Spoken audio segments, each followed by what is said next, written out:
All right, all right. Good afternoon, everyone, or at least it's afternoon here in this part of the world right now in not so sunny California. Obviously, a little bit of a foggy weather going on right now in these parts, right? Uh, Kind of reminds me of Seattle, reminds me of London, sort of that foggy type of vibe and feeling. But anyways, little housekeeping notes before we get started, right? Uh I have two videos out today. I go at trolls on Christmas. I think that's going to be really interesting, right? Just the interactions that I have going on with them. Anthony Joshua apparently got in a car crash right now. So we are talking about on this date of December 29th in the morning or whatever morning time it was in Nigeria at the time. Yeah, that's what we were dealing with. So yeah, man. All right, listen, I'm doing this live stream right now. I may or may not put this on a members only stream, depending on how dodgy it gets, right? Because this particular story deals with obviously Adam22 and 4 Extra. For those of you that follow the No Jumper world, let me just make sure my mic is good and ready here. Hold on just a second here.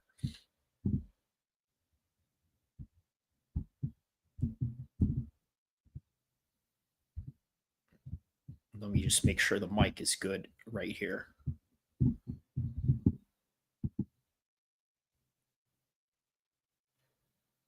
Okay.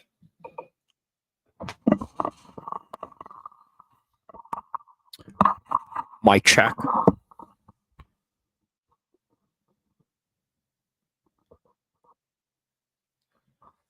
All right.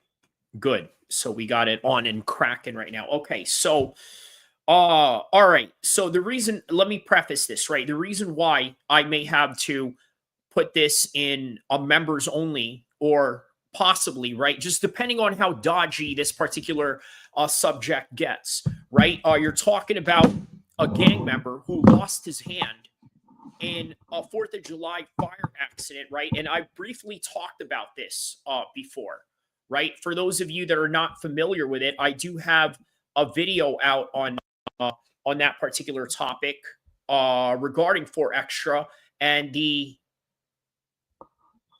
accident that he had going on.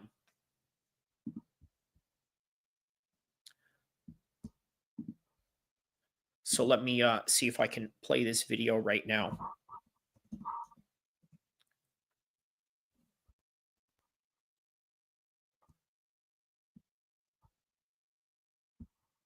Five months ago, this happened, right? So 5 months ago, let me show you, just kind of give you guys a little bit of an update on what is going on with this, right?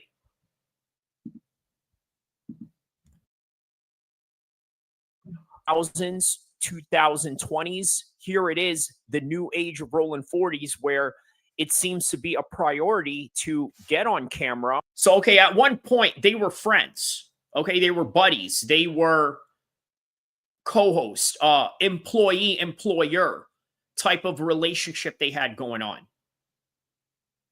But obviously, what happened was the accident in 4th of July. When that happened, 4 Extra wanted $50,000. The reason why he wanted $50,000 was because he knew that that story would be very lucrative, or at least so he thought. Adam said, nope, I'm not going to pay you that much. He went and asked multiple people to do it, and I don't know what came of that. It doesn't seem like anybody really obliged him to taking that $50,000 offer. But all right, let's go back and wait for everybody to come in here. Let's go back. Let's go back 5 months ago when this happened. Okay.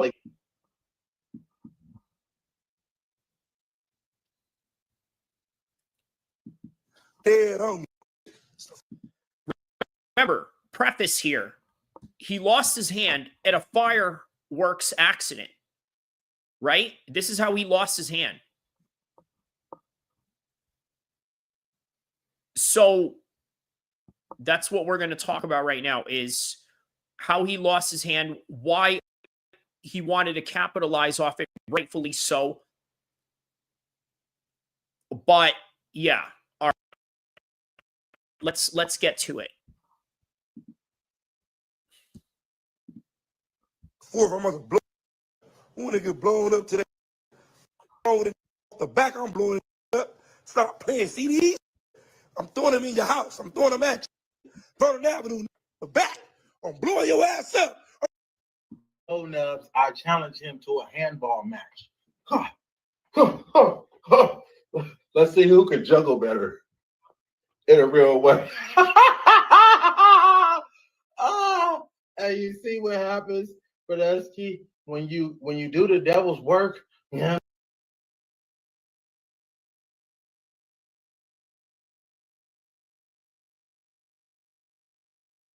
Mic muted on that one. Sorry, had the mic muted on that one. So I said, if you notice back then, obviously, Adam22 is not the first one to make fun of 4Extra at his expense of his hand being blown off. Now, why is Aaron the plumber making fun of 4Extra after such a horrific accident like this? Well, it's quite simple.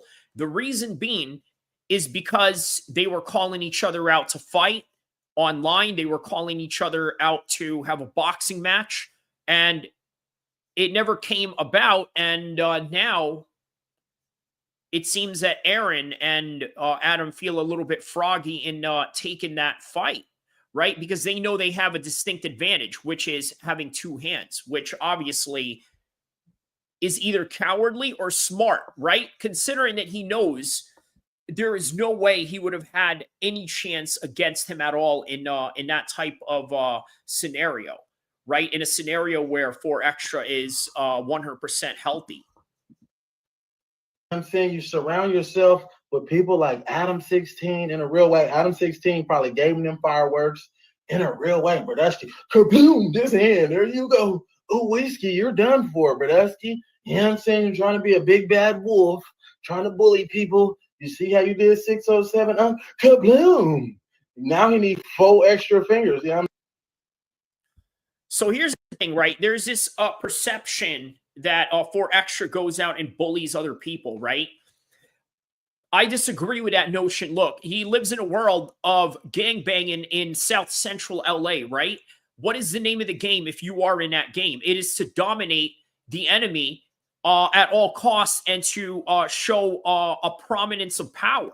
That's really what it's about. So this idea that he bullied people, I mean, what is gang activity in a nutshell? It is bullying other people that think they're tough guys, right? Because that's the reason why in the rule set of that world, you only bang on people that are willing participants and not people that are just innocent civilians or people that have nothing to do with one situation over the other. But all right, going back to this, there's no bullying in the world of gangbanging or gangsterism. I just don't think there's anything like that exists, right? You could say that the other guy is just better at being a gangster than you. Now, look, the guy could fight. He's demonstrated that with a lot of these stories that people could vouch for in his jailhouse fights, right? But in the world of gang warfare, is fighting or one-on-one martial arts the only thing that you have to worry about? It's not. It's not the only thing that you have to worry about, because there are other elements that I can't mention due to the fact that I want this video to be monetized in some kind of way. Okay, there's guns involved. Let's just, put it out there, right? I want to make this as just raunchy as possible, but at the same time, down to the truth of it all, right? That's what it is. Look, there are people out there that can fight, and there are people out there that know that you can fight. And also, you got to understand, not everybody is willing to just stand there and let somebody whoop on them. You understand? They're not just willing to sit there and allow somebody to whoop on him. So what do? They take out the neutralizer. So this idea of bullying, I don't agree with that. But all right, let's continue on. And then let's get to the video of Adam22 humiliating 4Extra through a diss song track. I'm saying, call that man phone nubs in a real way. Brodusky gonna be walking like this. Well, an absolute scumbag move on the part of Aaron the Plumber. Absolute scumbag move. The quintessential idea of kicking a man when he is down. That's literally what we are witnessing right here. And again, that kind of puts a different spin on this whole entire story. I know that it's a mixed martial arts channel. I'm not shy on doing gang content, especially California.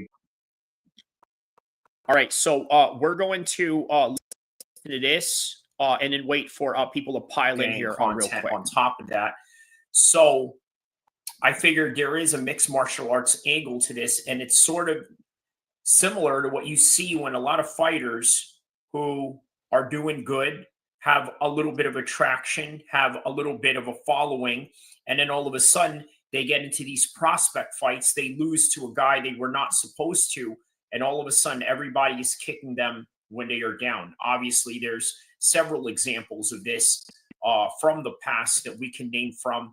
Obviously, Ronda Rousey is one example of that. Conor McGregor is another example of that.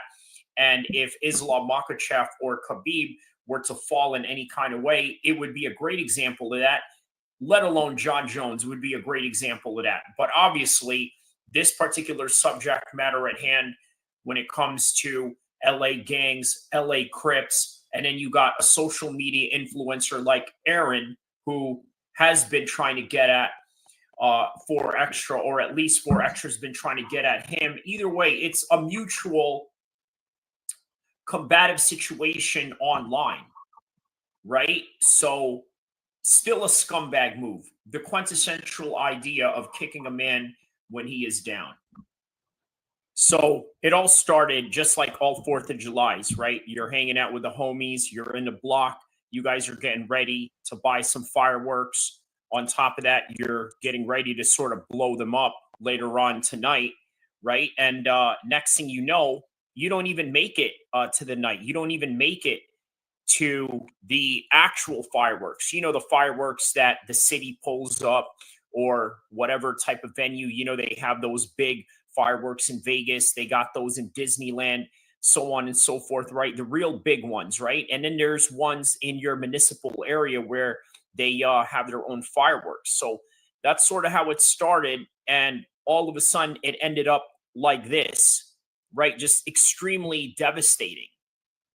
And then, of course, because you know that 4Extra is the type of guy to go real extra and a little bit harder than the usual LA Crip would, or any gangbanger would for that matter. Of course, all his rivals and his enemies are going to have something to say about it. They're going to act in absolute glee of his downfall, Aaron included. And by the way, it's not just exclusive with Aaron by any stretch of the imagination. Different. And he still didn't take it and go. He still wanted to hang out and be off the back. I'm on Vernon Avenue, Crenshaw to Fig. If it's gonna be different this time, bro, because you're gonna have to have one of them stickers in the hoop with you, bro. You probably gonna need an in-home care worker. You need to hit up Lupe. Lupe would be a good candidate. You should let her go and get that in-home support service for you, so she could be there to help you. Because off the back, it might be hard to wipe that backside with only that one hand, my guy. And now, there's also this other troubling narrative that I really cold-heartedly disagree with, and that's people saying that he deserved it. Sort of like a karmatic reaction from the universe that 4Extra deserved this. And I don't know why. Well, I know why. But trust me, there's a reason why many people are saying that, but it doesn't necessarily mean that I don't agree with it. Obviously, he got into it with social media influencer 607 Unk, who, by the way, is a comedian also known to make a lot of comedy making fun of gangs, in particular LA, in particular Chicago, you name it. That's his bid. He likes to make fun of gangs, just like Brendan Schaub. His whole thing is, I'm an ex-UFC fighter. Joe Rogan is my friend, and I'm not as good as a comedian as I am as a fighter, right? That's sort of his shtick. Well, 607 Unc, his whole shtick is making fun of gang members. And what happened? 4 Extra went and confronted him about the whole situation. L607 Unc C on No Jumper. Listen, right. Look, this is what I'm trying to tell you right now. Watch what you say up on here, cuz these think you can't be caught. You could be caught. You could be found. You could, nigga, on the set, what's the name? I'm gonna get up on you. Just like I just got up on you. And the first thing I'm gonna tell you, you gonna die right here. I smoke your ass and niggas, you gonna die at No Jumpers, niggas. I don't give a fuck. I'm gonna flatline you right here and go to jail and laugh at your ass while you're on the projector dead. And I'm gonna be doing burpees in jail, laughing at your ass while these bitches picking up my collect calls. And that's gonna be the end of that. You know why? Oh, we've been there Because it's rolling 40s. So by the logic of many people out there, they believe that this is the reason why 4 Extra deserves this, which is absolutely ludicrous. And look, let me put this in perspective, okay? I don't think that he deserves this, at least not because of threatening 607 Unc. If anything, 607 Unc had it coming to him. And here's another thing that a lot of you really don't take into high consideration is you like to say, well, he's a gang member or this and that he deserved it. And that alone, because he's a gang member, that he deserves it. And that is ludicrous, to say the least, okay? Because, look, understand this. It is a mutual combative culture, okay? It is not a culture of victimizing innocent people. It is not a culture of going after people that don't deserve it or people that have nothing to do with X, Y, and Z. He is in a culture of combat. You understand? Now, look, he comes from a neighborhood where they rival with other neighborhoods. And by the way, that other white boy that I just had on the clip earlier, Milk 74, he comes from a rival gang that opposite of 4 Extras, who, by the way, represents the Rollin' 40s Crip. Look, here's a couple of interesting things that I want you to know about the Rollin' 40s Crips, right? Ice-T comes from that section. Not a lot of people know this, but I know this. Don't ask how I know this. It's a proven fact. Ice-T comes from that section.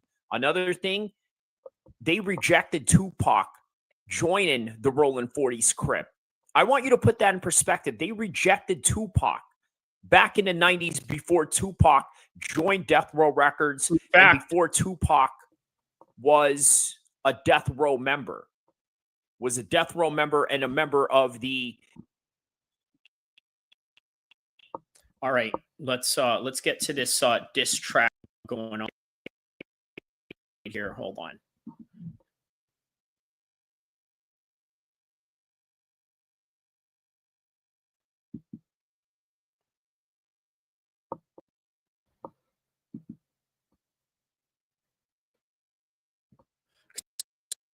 So the song is called Fireworks Safety.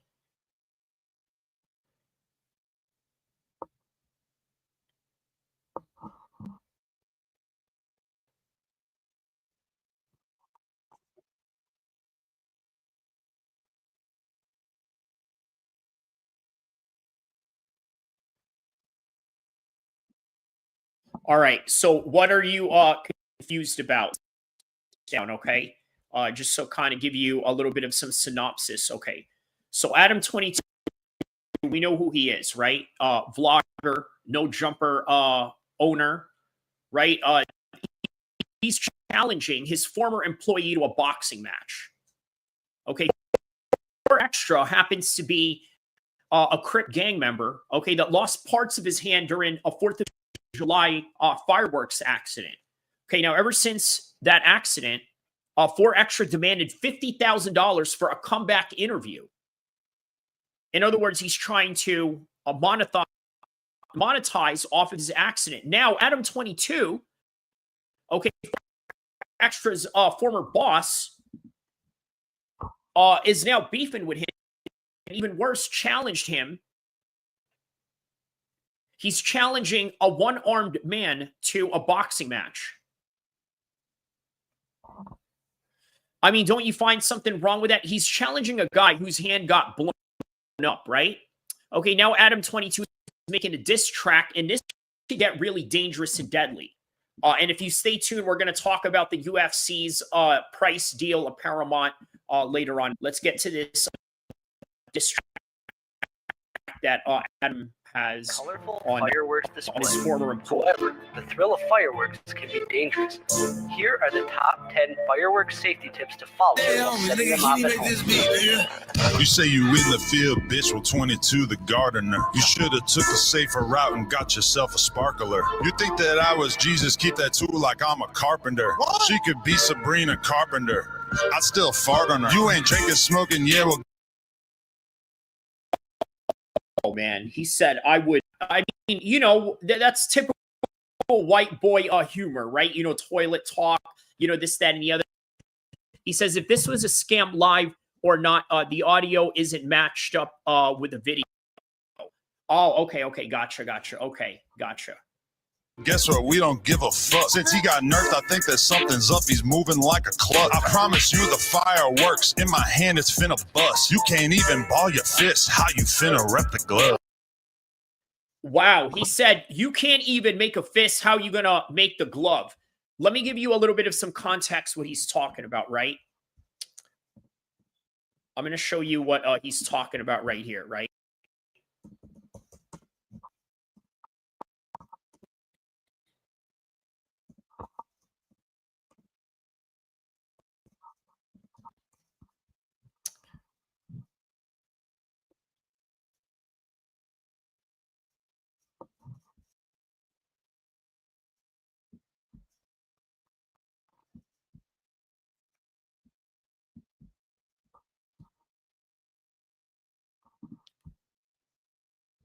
Okay, see this right here?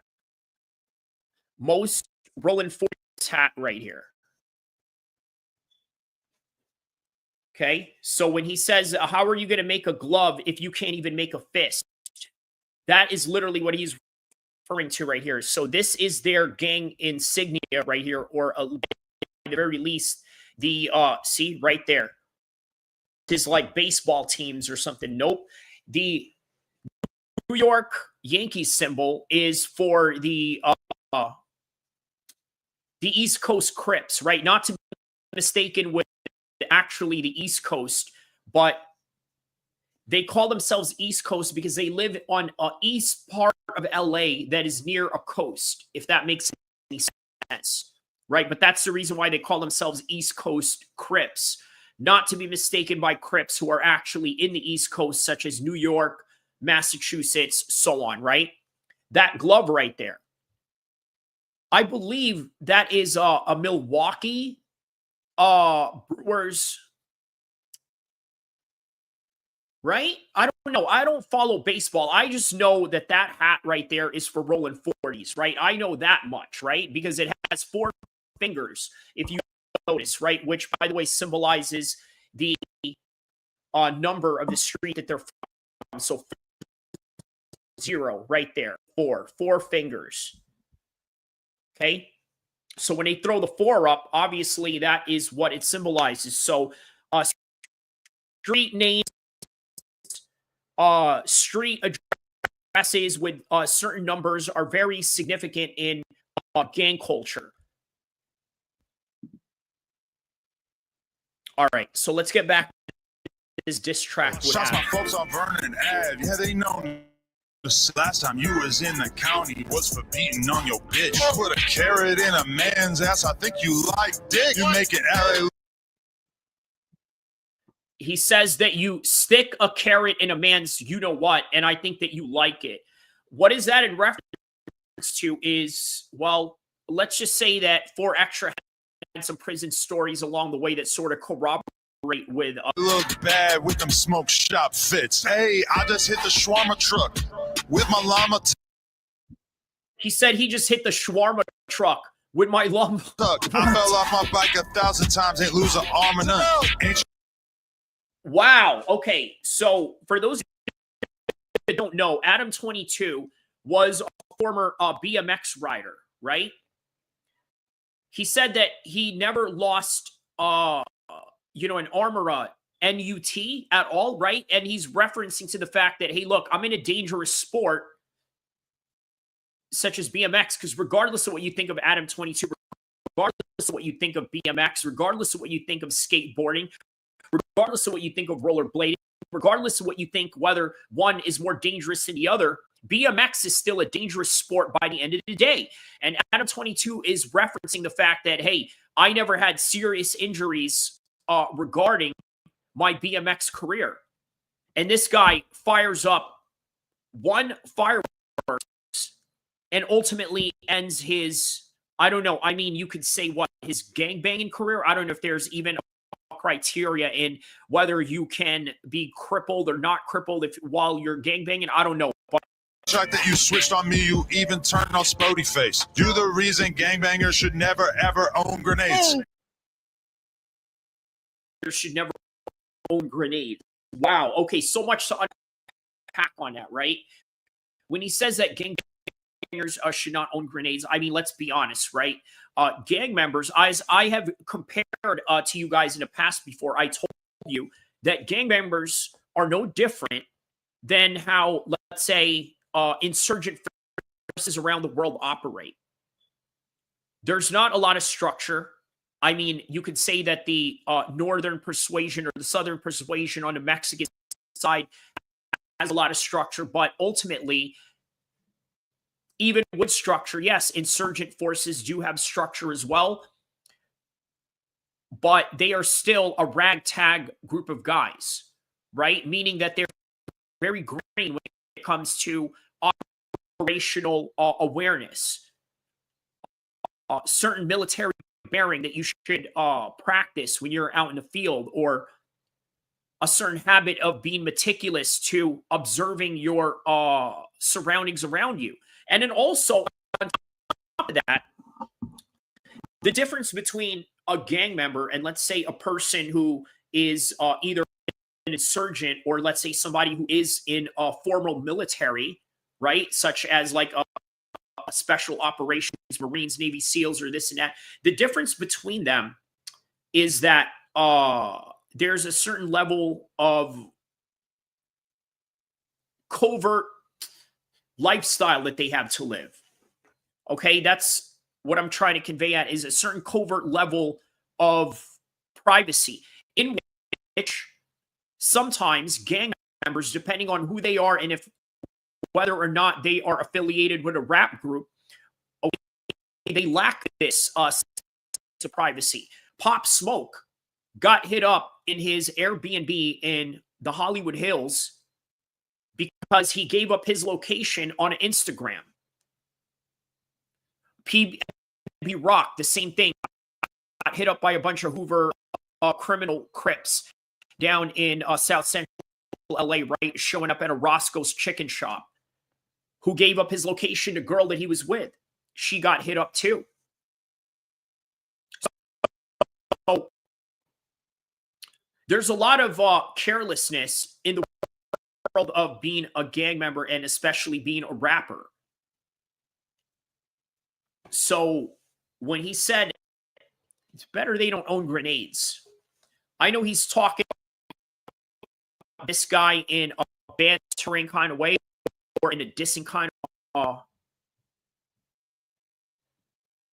he's also telling a lot of truth, right? Certain people should just not have their hands on certain types of firearms. And then on top of that, you know how homies are. They hold their hands out like this instead of a very professional manner with, their with the right grip and the right focus. Being aware of your iron sights. On top of that, the wind that you have to operate in order to fire that gun, and then aiming it in the right that's not even anything in their realm, right? They're just like, this is why a lot of kids die in gang violence, due to the fact that you have people who don't target what he means when he says this. You're the reason why gang members should not own hand grenades. In fact, no gang member should probably own a hand grenade for that matter.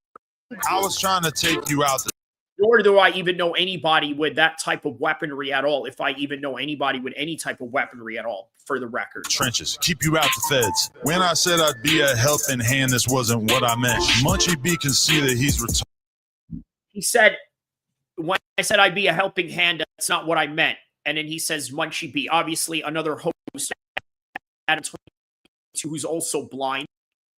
That shit takes some talent. Couldn't read the warning label, so he took it as a challenge. I'll Lupe your manager with both of y'all illiterate. The backshots made the room smell like pupusas when I hit that shit. Now you the first person.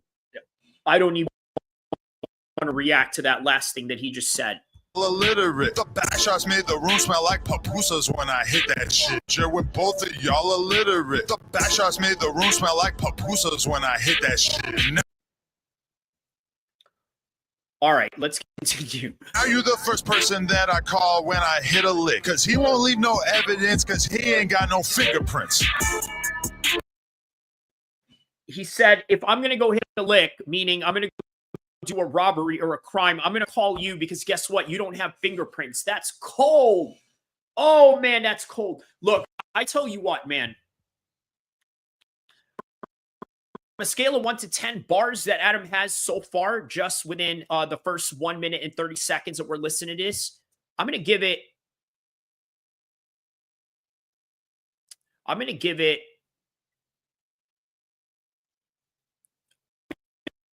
a 6. You already ducking my fade. I told you I need that fade. You gonna duck the rap? All right, look at Adam right here throwing punches right here, right? Look at my man throwing punches right here, looking like Daniel Hamid, Marty Miller. Look at this. This is Daniel Hamid style right here. Oh, look at this. Look at this. Look at this. Hold on. That fade. You gonna duck the rap battle too?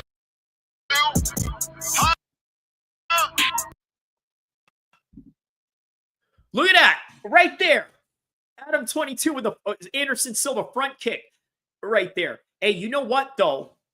Obviously, look, we know that Adam has certain, what do you call it, limitations on his mobility, right? Not a very athletic guy, although a very tall guy. But look, if you know this, he is kind of throwing his hand the right proper technique. He obviously doesn't have the right balance, the right athleticism to, make it look pretty, but good mechanics on using your hands, right? Waving it back as you were throwing, understanding in Muay Thai there. So yeah, I'm sure Adam has taken a few classes by the very least, or has participated in some kind of martial arts training, at some point, right? Not at a very high level and not at a very good level of things, but, at a level that's good enough, I suppose. But all right. I mean, a level that at least shows there's an effort of training, or at least some kind of training at some point in his life. I just covered up my bitch's face like Sharia law or extra. Oh, he said I just covered my chick's face like Sharia law. Bitch! He said I just covered up my bitch's face like Sharia law or. He had to get. I just covered up my bitch's face like Sharia law. Oh man. Right there, the thumbnail in a nutshell, right there. Adam22, thumbnail in a nutshell. Sharia law. My man said, covered up my bitch's face like Sharia law. Oh, man. You're a fool for that, bro. Straight up fool for that.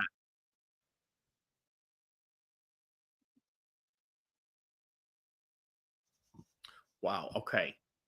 All right, let's continue on. Law. Or extra dumb as fuck. He think his pee stored in his balls. Call Dub, I need that Fanta in me. No stew, boy. The squirrels on Vernon Ave using your fingers like some chew toys. I took Flacco on a skip, but nah, I ain't fat boy. Smack wasn't born like that. He's smoking crack, boy. I got hot lead for hot yellow, cause I'm a hot boy. For extra getting fat, he looking like Dan Aykroyd. That's right. You looking like Dan Aykroyd, man.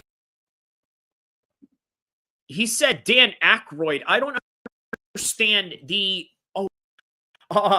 little Back to the Future AI going on with him and 4 Extra as Ghostbuster. You turned down my fade. Now you turning down a rap battle? Tell Runner get to work. You know you can't rap like me.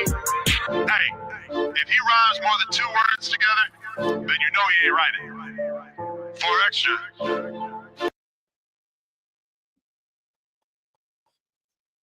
Wow, man. Oh my God. All right, let's go from the very. Without a colorful fireworks display. However, How does he start it out from the very beginning? He has an audio of someone warning you what happens when you mess around in a fireworks situation. the thrill of fireworks can be dangerous. Here are the top 10 fireworks safety tips to follow while setting them off at home. You say you in the field, bitch, with 22 the gardener. You should have took a safer route and got yourself a sparkler. You think that I was Jesus, keep that tool like I'm a carpenter. What? She could be Sabrina Carpenter. I still fart on her. You ain't drinking, smoking, yeah, well, guess what? We don't give a fuck. Since he got nerfed, I think that something's up. He's moving like a club. I promise. I don't correct me if I'm wrong. Now, I don't know. Maybe Adam does have some kind of talent in hip hop, or at least a very good understanding of putting bars, hooks, and choruses together, and an end and an intro and all of that. So he understands song structure. Go figure, right? Before No Jumper was a gang channel, I mean, Adam was a hip hop channel, like a real quintessential hip hop channel, in a way where he featured a lot of underground people, right? He's featured in New York, across the United States, that gave a shot for everybody to have some kind of shine until this day, right? If you want your music played,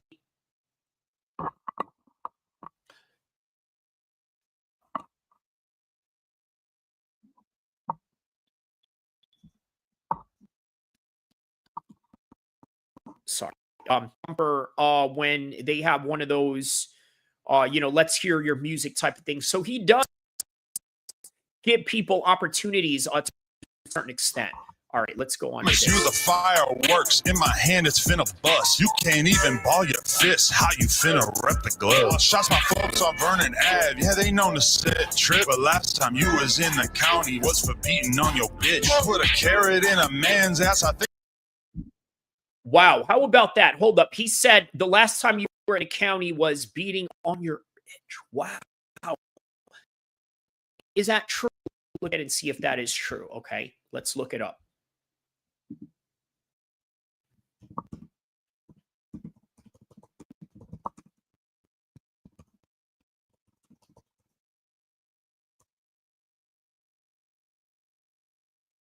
Oh, man. Point and shoot. My man. Shout outs to you. And he says, oh, dear, dear, dear. Haha. Wow, man. What an honor, man. We got point and shoot in the house right now. Point and shoot in the house right now, man. You know, big hip hop channel, man. Shout outs to you. All right. Did 4 Extra have a domestic charge? Let's look this up.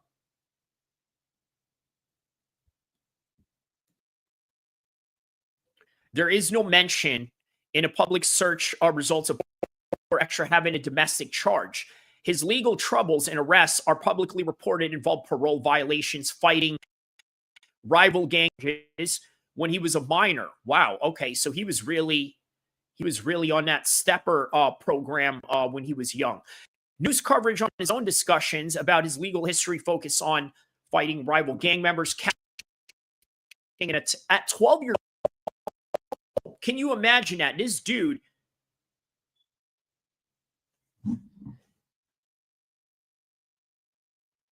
he had charges at 12 years old. Okay. All domestic charge is possible for anyone, and a criteria of charge can be broad between family members, roommates, romantic partners. The specific details on for extras of public known legal issues do not include. So there it is. So that's a lie by Adam, right? Now, Adam, for the most part, I don't think he lies much, right? I think fairly objective. Think you like dick? You make it LA look bad with them smoke shop fits. Hey, I just He said with them smoke shop fits. I don't understand. What does that mean? What is that in reference to when he says hit that? the shawarma truck with my llama tuck. I fell off my bike 1,000 times, ain't lose an arm or none. Ain't like that you switched on me, you even turn on Spody face. You the reason gangbangers should never ever own grenades. I was Never own grenades. Now, I told you guys that earlier, right? This is the second time I'm repeating this song and reacting to it. Yes, gang members should not own grenades, let alone really. Look, most gang members. I mean, look, are there gang members out there that have had military experience? Yes. There was a Northanio back in, I think, the 2000s or the 90s, or I think after the 2000s. So, you know, right after the first Iraq war, right, comes home, gets into a shootout, right? Northanio Marine, and then, you know, Nate Dogg was a former Marine. Obviously, was a Long Beach Crip, but also a former Marine. A lot of the Hells Angels, obviously, you know, being that they are a white gang, they tend to recruit a lot of former military guys, disgruntled military guys at that.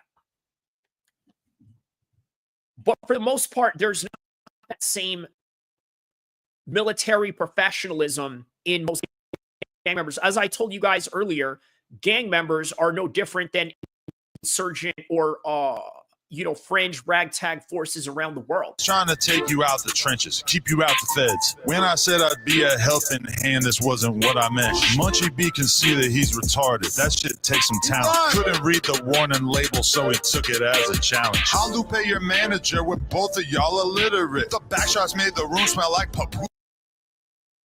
Okay, that part. See, this is why I had to watch this twice, right? Second time around, he said, you and your manager are illiterate. You know what that's called? You see this a lot in rap. You see this a lot in the world of fighting. You call that homie management. Okay, homie management. Now, I tell you what, if I was your manager, I would be a different kind of homie management, right? Because I would understand contract negotiations. I would understand, well, let's just say pressing the action if I need to on some Suge Knight business, right? I could do all that, but press the action, but or the education to really manage anybody. He says, I don't know any of these dudes. The rap industry F with Adam22. Yes, he is. He seems like a beta loser. You know what? I got to tell you really interesting about Adam Victory, okay? This is something that you really have to take into a high consideration with homie here, right? You're right. He is a beta loser in every sense that you just described right now, right? Who does what Adam22 does unless you are a cuck beta loser, which is primarily what he is and what he's comfortable with being labeled. Okay? Like he's absolutely comfortable with that label. But here's the other side of Adam22. And I'm not sharing any secrets out there that are not known. The guy operates like a gang lord. Think about this, right? And let me tell you, listen, Adam is doing the right thing. If you live in a dangerous city like LA, like I do in Sacramento, like some of my homies in Stockton, like some of my other homies in the Bay Area, shout outs to A1, the rapper with the Jacka crew out in Oakland, very well-known rapper, a homie of mine, right?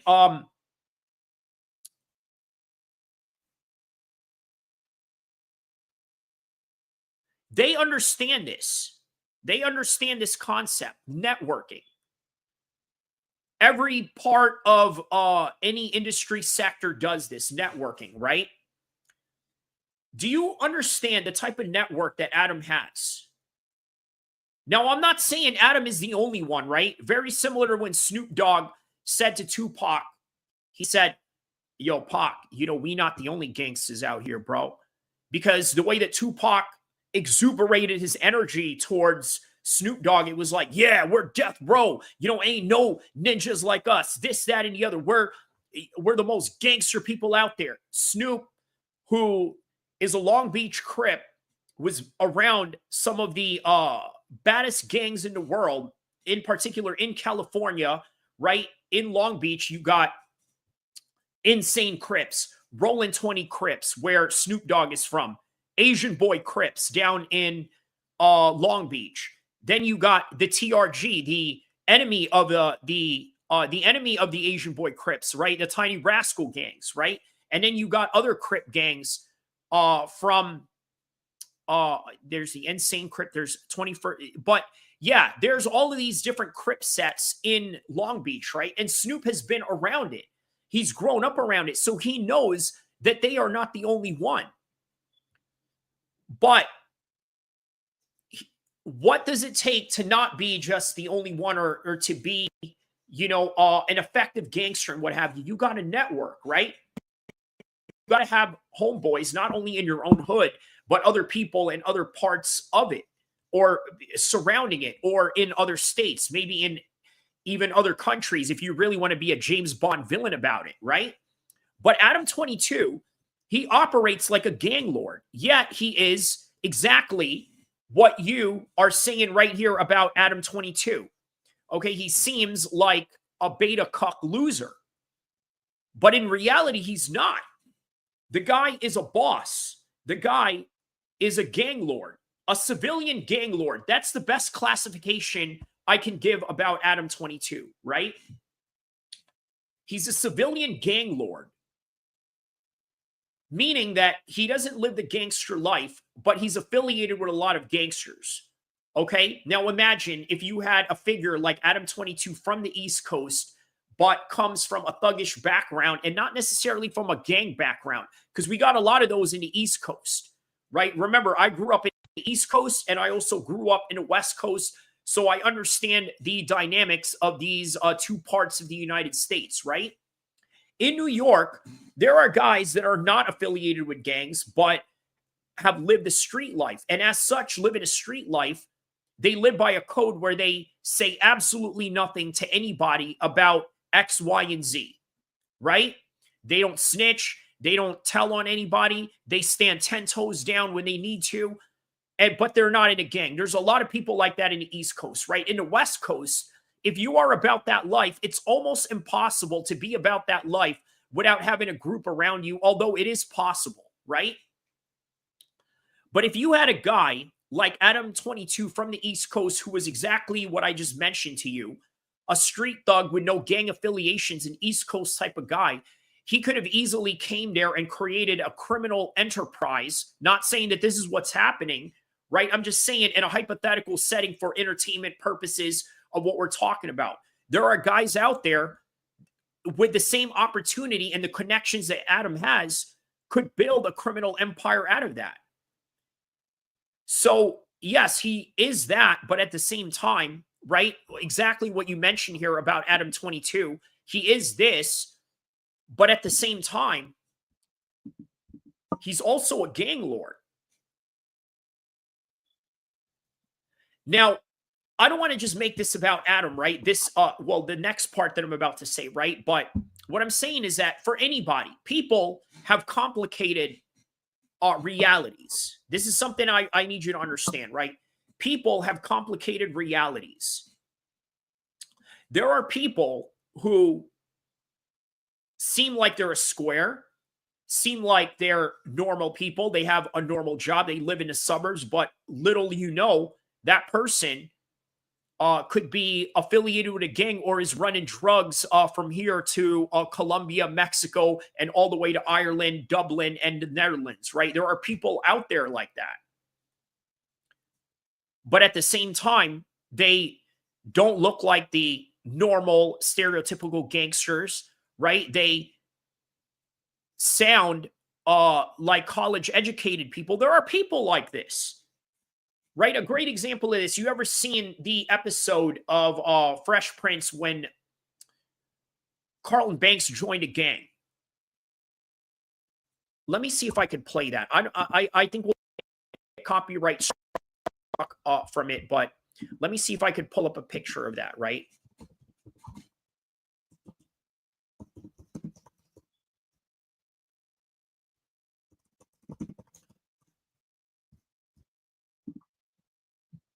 Right here. Remember this. So right here, this is where, oops, let me have this pulled up right here.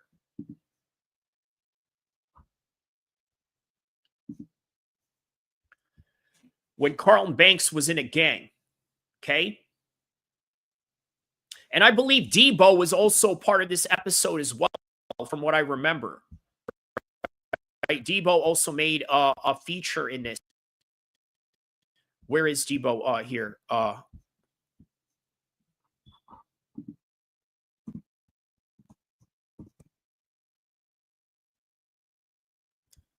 Wait, no, Tiny Zeus was his real name.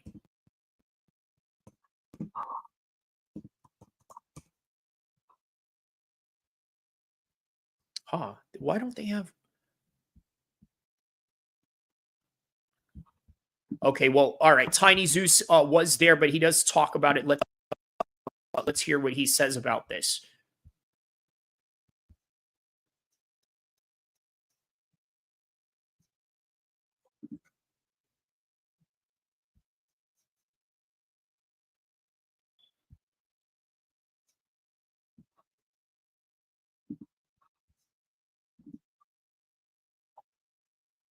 Three years ago, okay.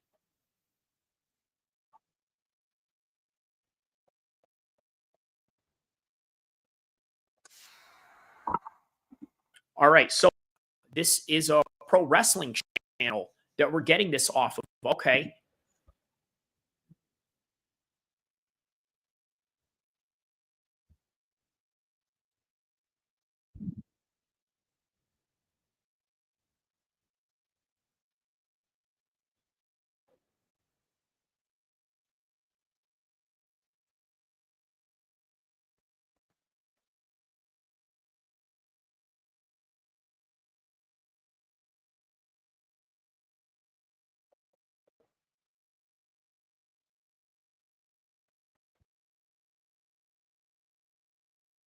Oh, sorry.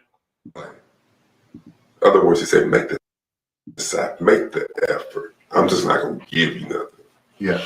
And the cat got there at LA, and that day something went wrong where the cleaning service wasn't there, and the homeboy has a multi-million-dollar cleaning business, cleaning high rises now. You know what I'm saying? Yeah. He runs people. Yeah, Will Smith, man, I can talk about Will Smith all day. I love some Will Smith. I've heard people like it's going through a marriage divorce. This guy played pro basketball. He couldn't play no more. They couldn't make no team. He was too old. I heard Will Smith told him to come to his office, and he gave him $100,000 in a gym bag. He said, "Go save your marriage and your house." That's the kind of stuff that you hear about the great Will Smith. You hear that about John Candy. You hear about that like Michael Jackson was like that. So I'm very blessed. Okay, so he's just talking about Will Smith here. He didn't really talk about work. But anyways, yeah. So, all right, let's get back to this. Usos when I hit that shit. Now you're the first person that I call when I hit a lick. Cause he won't leave no evidence cause he ain't got no fingerprints. You already ducking my fade. I told you I need that fade. You gonna duck the rap battle too? Huh? Get in the booth, bitch! That little front kick that Adam does right there. All right, look, I'll tell you what I don't like about this, right? So look, I don't like that he's calling out a guy who is essentially, a disabled man, right? Calling him out for a boxing match. Okay, I don't know to the extent what 4Extra's hand looks like, right? I have no idea what his hand looks like. I could only imagine how he would put a glove in or how that glove would be effective in his defective hand, right? Like how effective would his defective hand be? That's what I wonder. But yeah, man, I don't like it at all, man. But I get it. You know what? By the end of the day, you also got to understand that all of this is predicated on entertainment. And speaking of entertainment, okay, we kind of segue this into the next topic that we're going to get to right now. So speaking of entertainment, the UFC is making choices based on entertainment right now.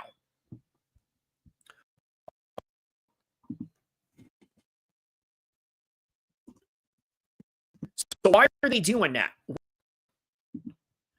Renat Fakhretdinov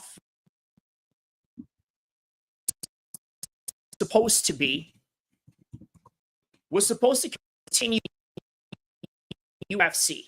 Okay, he's got a record of 6-0 and 1 draw. As impressive as that is, he still got kicked out of the UFC. Now, why? Well, what the UFC is trying to do right now is create a haven for entertaining fights. Now, what exactly does that mean when people say they want entertaining fights? Well, what they mean by that is people that don't wrestle, people that don't have a weather style of boxing, or better put, crazy enough, he calls out Jake Paul for the careful and very conservative output like that his whole entire career. Well, guess what? If you're a fighter like that, they're going to kick you out of the UFC. They are looking for excitement, and they are also looking for people with big social media followings. So if you are a UFC fighter in the modern era right now, the one thing you got to really take care of and understand is that you are expendable depending on how your social media following is considered. You are expendable, right? It doesn't matter if you can win fights. It doesn't matter if you've had 10 fight wins in a row. If those 10 fight wins in a row are consisted of you out wrestling and out grinding someone, or how people would say it in a negative connotation, dry humping, right? Negative connotation of that note in how they view it, you're not going to have a job at the UFC. And so we wonder, is the UFC all about the best versus the best anymore? And the answer is no. That's not what it's about anymore. It's about ratings. It's about entertainment. Just like the story that we just covered right now with Adam22. Why is he doing all of this? Why does he want a boxing match with a one-armed man? Because number one, it's a fight that he knows he can win. And not only that, it's a fight that he knows will get him a lot of clout and more viewerships into his channel of No Jumper. That is the name of the game. Now, Adam has a different business. He's not in a business of competitive architecture like the UFC. He's not in the business of, let's say, selling an Olympic-style competitive architecture. That's not what he does. But now what the UFC is doing is becoming a lot more like the Adam22 show and the WWE put together. Because how else are you going to explain the reality of this man right here getting kicked out of the UFC? How do you explain that? It's insane.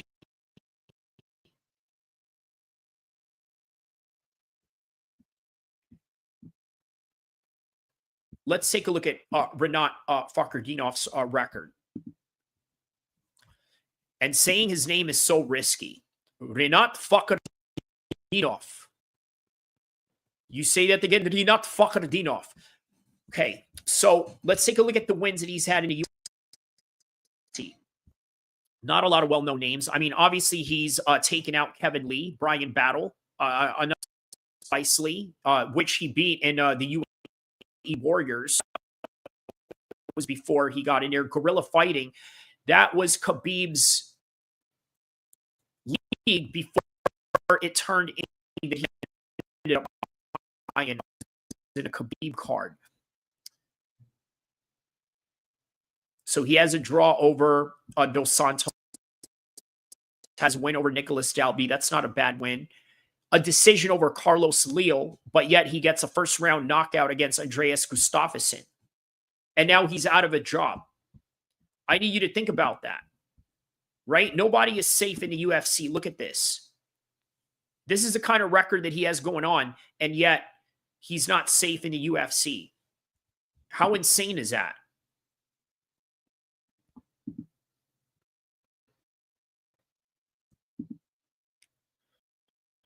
But what kind of deal does the UFC have going on with Paramount?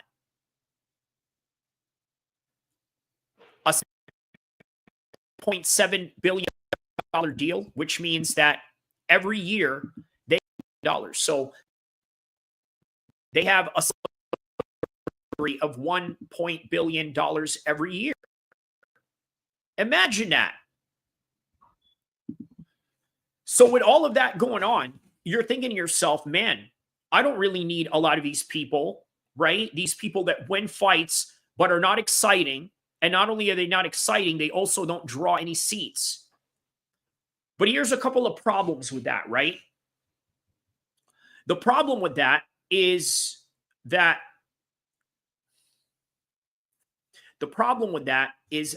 it seems like the UFC is becoming less of a competitive architecture than a league of entertainment. Look, can you imagine, right?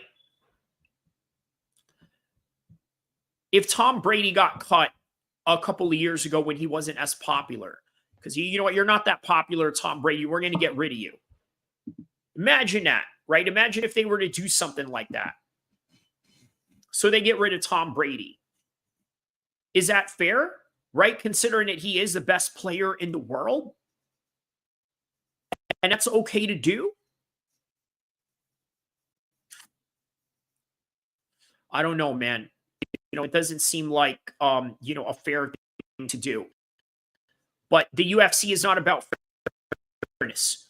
What the UFC is about right now is getting their ROI and fulfilling their obligations with Paramount all at the same time. So it's getting their ROI and fulfilling their obligations with Paramount, which ultimately is the ROI. So that's what you have going on with the UFC. And because of that, it's going to change the sport forever. Whether positively or negatively, it's going to change the sport forever.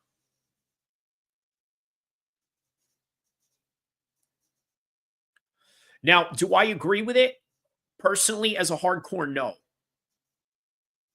But at the same time, if you understand business or if you understand how a business is ran, these are one of those situations where you really have to think about the tough decisions that you have to make. For example, you ever been in a situation where you are an employer of your friend, right? And you had to let that friend go because they were not doing the job that you wanted. They were sort of taking advantage of the fact that you are their homie and that they work for you. And as a result, they think it's a homie hangout, right? Just like what I talked about with 4 Extras management. It's, you know, a homie management, because you got a manager who is illiterate like you, right? It's okay if you're a fighter or you're a rapper that's illiterate, but you better believe that your publicist and your lawyer can't be illiterate for the sake of both of you, for both of you to have a career. So you can't do that either in your own work environment that you create. You can't have a homie hangout, just like you can't have a homie management. So those are the tough decisions that the UFC has to make. There's going to be a lot of homies that they have that they're going to have to let go. For example, Forrest Griffin. Oh, dear good Lord, Forrest Griffin. God bless his southern little heart. Right? God bless. Why? Because he's done a lot for the UFC. He had that fight with Stephan Bonner, which forever stamps him as a legend in a sport. And then on top of that, in his post-career, after he has made a run at the title and has made a run as the veteran old dog in the latter years of his career, the UFC gave Forrest Griffin a job. And what was that job? It was to become the talent relations in the PI center. In other words, be the old legend that says hi, but at the same time goes around and helps everybody out, even mop the mats a few times. I'm not saying this in a discouraging way or anything like that. I'm just being honest that this is what Forrest Griffin does. He is a glorified janitor at the UFC PI center. Not that there's anything wrong with that, but what I'm saying is that they gave him a job to where, all right, here's a salary for you to do very little. But at the same time, we're creating a job for you. I've done that before. People have done that before. People who've owned anything before have done that. They created jobs for their wives, their kids, or once again, creating a homie hangout situation. Well, the UFC is done with all of that. They don't care if you are buddies with Dana White. They don't care if you have done something for the company in the long run. Their bottom dollar and how they're going to stretch that dollar and how they're going to increase that dollar through the ROI that they're looking for. They're going to cut some costs. They're going to cut some staff. And not only that, they're going to let go of certain legends. And then they're going to let go of certain fighters at the same time. Nobody is safe. Not in the executive branch of the UFC or in the talent pool of the UFC, which includes fighters and the media all one and the same. No one is safe. But do I like that? No. But here's the reality. You're going to watch it anyway. And here's another thing about it. The perception that you're going to gain out of the UFC, the perception that you're going to gain out of the UFC, you're still going to believe that this is the best fighting league in the world.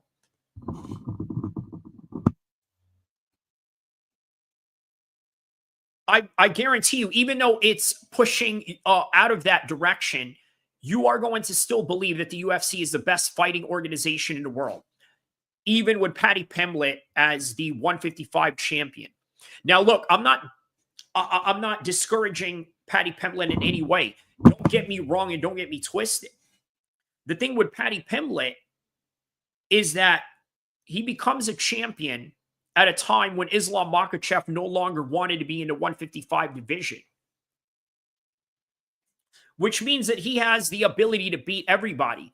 Does he have the ability to beat Arman Tsarukyan? No. But here's the thing. Arman Tsarukyan is the -- ranked 155er. Why don't they give him the title shot? Why did they not give him that Paddy Pimblett fight? Better yet, why didn't they give the fight to to Justin Gaethje and to Arman Tsarukyan? Well, it's really that simple. The reason why is because some people don't pose really what it comes down to.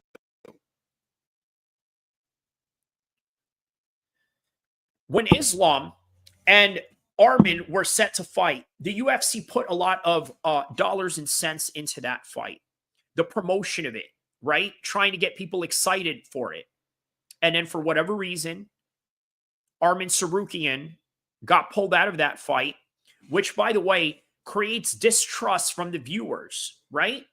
Just like what we do here in YouTube, we create a certain trust with our YouTube audience. Me as a content creator, I pledge a promise that these are the type of contents that I'm going to drop to you, right?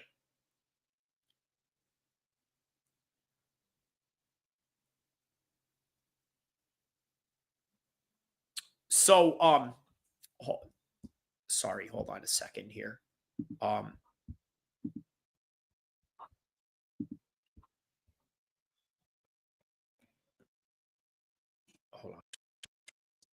on. My train of thought of where I was going to take this. Okay.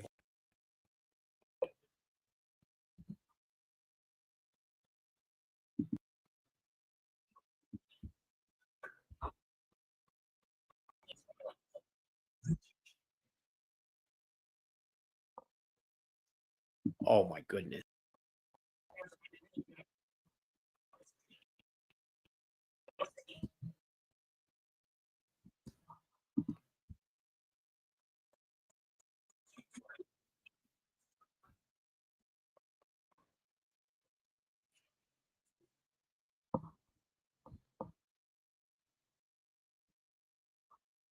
Okay, so still the best fighting league in the world. Okay.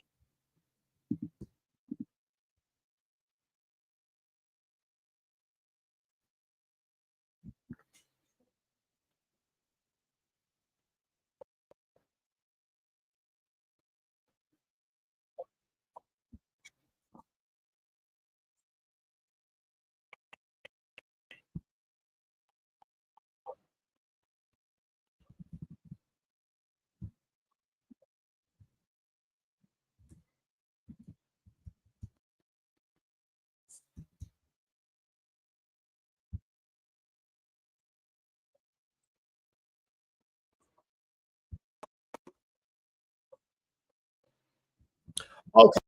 So as a content creator, right, we have a responsibility to obviously pledge a promise that this is the type of content we're going to deliver to you, right? Armin Sarukian failed that. And I'm going to tell you why, right? The promotion that the UFC put on him, on top of that, the time that now people lost because of, okay, look, the Armenians that showed up there, right? For example, right? They were there for Armin Sarukian, okay? I know that the Armenians are big in the MMA community, but then there's also a lot of them that are casuals, okay? Just like any other fan base, right? They created a trust with him saying, all right, you know what? He's going to get in there. He's going to fight this, Muslim, whatever you want to call him, right? A derogatory thing that Armenians call Muslims, right? I don't know if that's a thing with Armin, maybe not because he trains with Kamzat, but nonetheless, not to digress. Yeah, they built a trust off of going to these fights. So now all of a sudden that trust is lost. That trust is lost because during that fight week, he had to pull out and in comes Moicano. So there was a lot that went on, and it's not so much more about punishment, but rather trying to build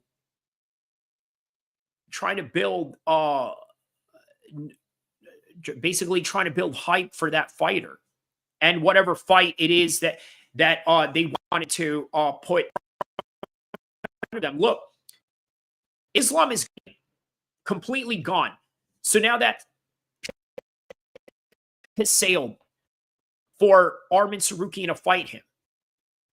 That ship has completely sailed. He can't fight him anymore. UFC has to come up with new contenders for this number one guy.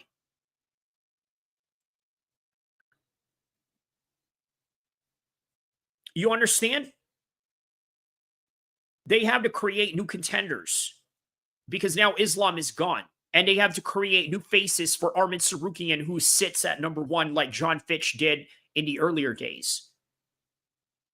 All right, guys. Stay tuned, okay? We're going to continue to live stream. I'm going to go back in time 5 months ago when this happened with 4X. And we will be right back, or we will take it from here. All right. Head on. It's the fourth. I'm gonna blow. I want to get blown up today. The back, I'm blowing it up. Stop playing CDs. I'm throwing them in your house. I'm throwing them at you. Vernon Avenue, the back. I'm blowing your ass up. Oh, Nubs, I challenge him to a handball match. Let's see who can juggle better in a real way. And you see what happens, Badesky, when you do the devil's work. You know what I'm saying? You surround yourself with people like Adam22 in a real way. Adam22 probably gave them fireworks in a real way. Badesky, kaboom, this hand, there you go. Ooh, Whiskey, you're done for, Badesky. You know what I'm saying? You're trying to be a big bad wolf, trying to bully people. You see how you did 607? Kaboom! Now he needs 4 extra fingers. You know what I'm saying? Call that man 4 nubs in a real way. Badesky gonna be walking like this. Well, an absolute scumbag move on the part of Aaron the Plumber. Absolute scumbag move. The quintessential idea of kicking a man when he is down. That's literally what we are witnessing right here. And again, that kind of puts a different spin on this whole entire story. I know that it's a mixed martial arts channel. I'm not shy on doing gang content, especially California gang content on top of that. So I figured there is a mixed martial arts angle to this, and it's sort of similar to what you see when a lot of fighters who are doing good have a little bit of attraction, have a little bit of a following, and then all of a sudden they get into these prospect fights. They lose to a guy they were not supposed to, and all of a sudden everybody is kicking them when they are down. Obviously, there's several examples of this from the past that we can name from. Obviously, Ronda Rousey is one example of that. Conor McGregor is another example of that. And if Islam Makhachev or Khabib were to fall in any kind of way, it would be a great example of that, let alone John Jones would be a great example of that. But obviously, this particular subject matter at hand, when it comes to LA gangs, LA Crips, and then you got a social media influencer like Aaron, who has been trying to get at 4Extra, or at least 4Extra's been trying to get at him. Either way, it's a mutual combative situation online, right? So still a scumbag move. The quintessential idea of kicking a man when he is down. So it all started just like all 4th of Julys, right? You're hanging out with the homies, you're in the block, you guys are getting ready to buy some fireworks. On top of that, you're getting ready to sort of blow them up later on tonight, right? And next thing you know, you don't even make it to the night. You don't even make it to the actual fireworks. You know, the fireworks that the city pulls up, or whatever type of venue. You know, they have those big fireworks in Vegas. They got those in Disneyland, so on and so forth, right? The real big ones, right? And then there's ones in your municipal area where they have their own fireworks. So that's sort of how it started. And all of a sudden it ended up like this, right? Just extremely devastating. And then, of course, because you know that 4Extra is the type of guy to go real extra and a little bit harder than the usual LA Crip would, or any gangbanger would, for that matter. Of course, all his rivals and his enemies are going to have something to say about it. They're going to act in absolute glee of this downfall, Aaron included. And by the way, it's not just exclusive with Aaron by any stretch of the imagination. Different. And he still didn't take it and go. He still wanted to hang out and be off the back. I'm on Vernon Avenue, Crenshaw to Fig. If it's gonna be different this time, bro, because you're gonna have to have one of them stickers in the hoop with you, bro. You probably gonna need an in-home care worker. You need to hit up Lupe. Lupe would be a good candidate. You should let her go and get that in-home support service for you, so she could be there to help you, because off the back, it might be hard to wipe that backside with only that one hand, my guy. And Now, there's also this other troubling narrative that I really wholeheartedly disagree with, and that's people saying that he deserved it. Sort of like a karmatic reaction from the universe that 4Extra deserved this. And I don't know why. Well, I know why, but trust me, there's a reason why many people are saying that, but it doesn't necessarily mean that I don't agree with it. Obviously, he got into it with social media influencer 607 Unk, who, by the way, is a comedian also known to make a lot of comedy making fun of gangs, in particular LA, in particular Chicago, you name it. That's his bid. He likes to make fun of gangs, just like Brendan Schaub. His whole thing is, I'm an ex-UFC fighter. Joe Rogan is my friend, and I'm not as good as a comedian as I am as a fighter, right? That's sort of his shtick. Well, 607 Unk, his whole shtick is making fun of gang members. And what happened? 4Extra went and confronted him about the whole situation. L607 on No Jumper. Mr. Round. Look, this is what I'm trying to tell you right now. Watch what you say up on here, cause these think you can't be caught. You could be caught. You could be found. You could, nigga, on the set. What's the name? I'm gonna get up on you, just like I just got up on you. And the first thing I'm gonna tell you, you gonna die right here. I smoke your ass, and niggas, you gonna die at No Jumpers, niggas. I don't give a fuck. I'm gonna flatline you right here and go to jail and laugh at your ass while you're on a projector dead. And I'm gonna be doing burpees in jail, laughing at your ass while these bitches picking up my collect calls. And that's gonna be the end of that. You know why? We've been there because it's rolling 40s. So by the logic of many people out there, they believe that this is the reason why 4Extra deserves this, which is absolutely ludicrous. And look, let me put this in perspective, okay? I don't think that he deserves this, at least not because of threatening 607 Unk. If anything, 607 Unk had it coming to him. And here's another thing that a lot of you really don't take into high consideration is you like to say, well, he's a gang member or this and that he deserved it. And that alone, because he's a gang member, that he deserves it. And that is ludicrous, to say the least, okay? Because, look, understand this. It is a mutual combative culture, okay? It is not a culture of victimizing innocent people. It is not a culture of going after people that don't deserve it or people that have nothing to do with X, Y, and Z. He is in a culture of combat. You understand? Now, look, he comes from a neighborhood where they rival with other neighborhoods. And by the way, that other white boy that I just had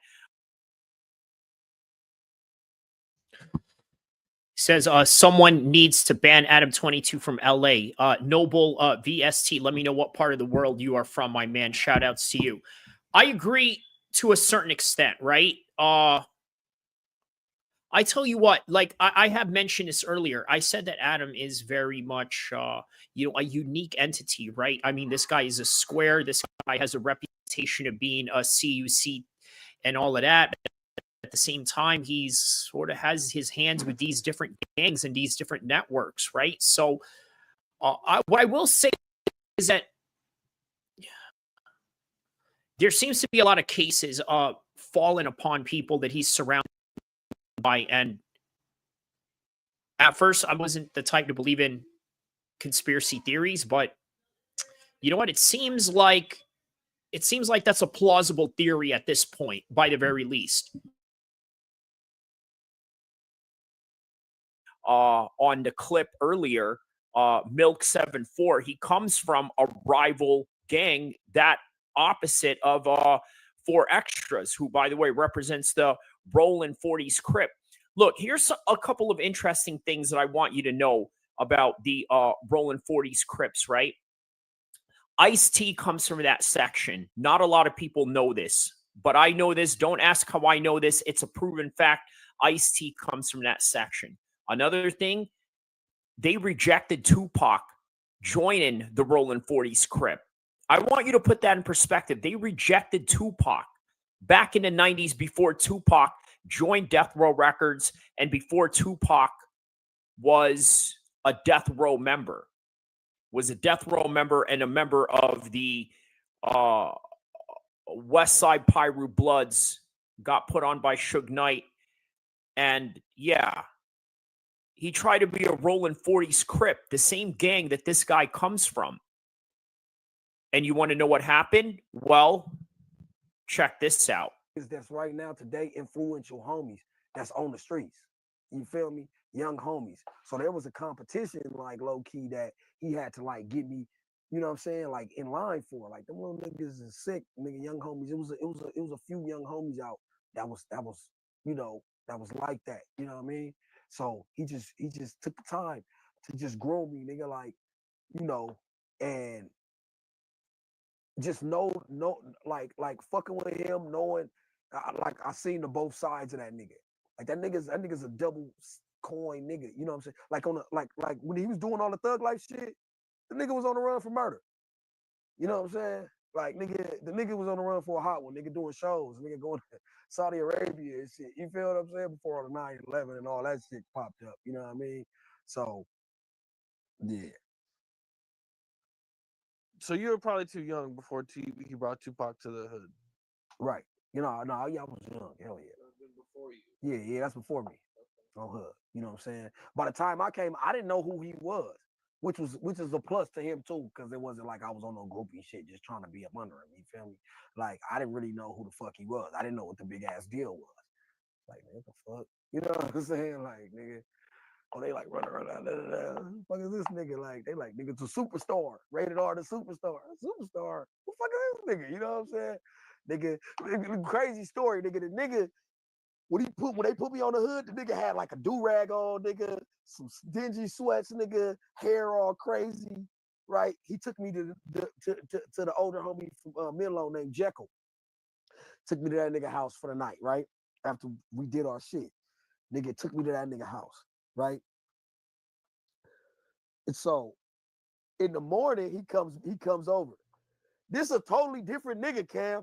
This nigga got fresh ass, nigga. I'm talking about silky hair, nigga, diamonds, nigga. I'm like, who the fuck? I'm like, this my big homie, nigga. Like, oh God, the nigga got a drop top outside. I'm like, you know what I'm saying? Like, and so I learned how spotty he was. You know what I'm saying? Like over time and shit. You feel what I'm saying? Like he was a double-sided nigga. He didn't let talent stop from who he was with banging. And he didn't let his banging stop him from being talented. You know what I'm saying? On the real. Like that was my first like real view of a gang member, a talented gang member. You know what I'm saying? Did he ever tell you any Tupac stories or hanging out with Tupac Yeah, or I mean, anything? he told me all the shit. He told me how that shit broke up. He told me how that shit, you know what I'm saying? How you know how Pac was when he first got tatted. He used to be right there in front. He had pictures of Tupac throwing up 40s. You know what I'm saying? Like Tupac was damn near a 40, but he was like, nigga, I couldn't let him be a 40. See, Suge let him do it. You feel me? Be on the blood shit and all that. Runner wouldn't let him do it, bro. Runner was like, nah, nigga, we already doing that. The fuck? Like Runner seen, he was like, man, I seen that nigga talent. And I knew if we'd have put him on the hood, it would have constricted him to us and our allies, bro. And it would have, and what we know is Tupac today.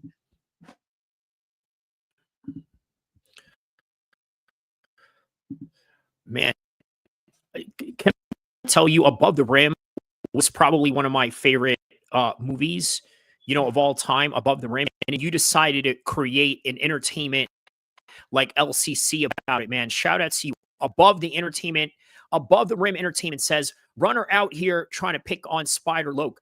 You know what? Listen, I got a real crazy take on the whole Spider Loke thing, right? I think a lot of people over idolize legends in their fields. Okay, that also includes in gangbanging as well as MMA, as well as other sports as well, right? Oh, how dare you talk about Jordan not being better than LeBron, or the other way around, right? There's all of these protective languages that we sort of impose on our talent, right? It's very strange, right?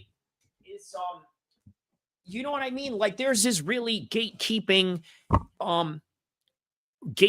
type of mentality behind it. I don't know if you notice, but I think what Spider Loke said was something that you would I think it's something that you would classify as iconoclastic. Okay. Let me, I'm going to show you the definition of iconoclastic, and I want you to tell me right now. Okay. So the definition of iconoclastic. Okay. Iconoclastic describes someone who attacks a cherished beliefs, traditions, or institutions, often by destroying revered images or challenging established ideas. Okay, so key context and meaning, right? The most common modern usage refers to challenging widely accepted beliefs. Okay, that sort of goes into the right doctrines or institutions, viewing them as flawed.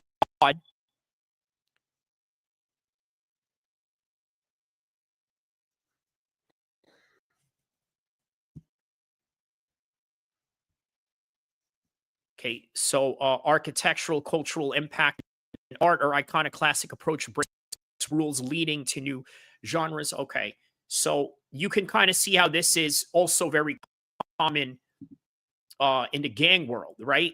You see what I'm saying? Like you can see how this is also very common. Religious, that's something that we can tie into. Yeah, you know, the Sunni and the Shia type of thing. The Shias, you would sort of argue are iconoclastic to the.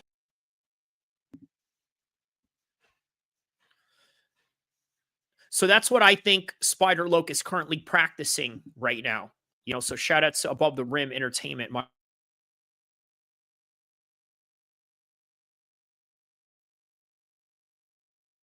Wouldn't have been that big. You feel me? So there you go. Tupac wanted to be a rolling 40s, but they didn't want him to do so because they got a different program going on, right? Would have constricted him to us and our allies, bro. And then would and what we know is Tupac today wouldn't have been that big. You feel me? So there you go. Tupac wanted to be a rolling 40s, but they didn't want him to do so because they got a different program going on, right? They knew that it was going to ruin his artistry, but at the same time, I don't think they really wanted to say it out loud. It might also bring a negative attention to their section. Okay, so think about that. And by the way, this isn't the only guy.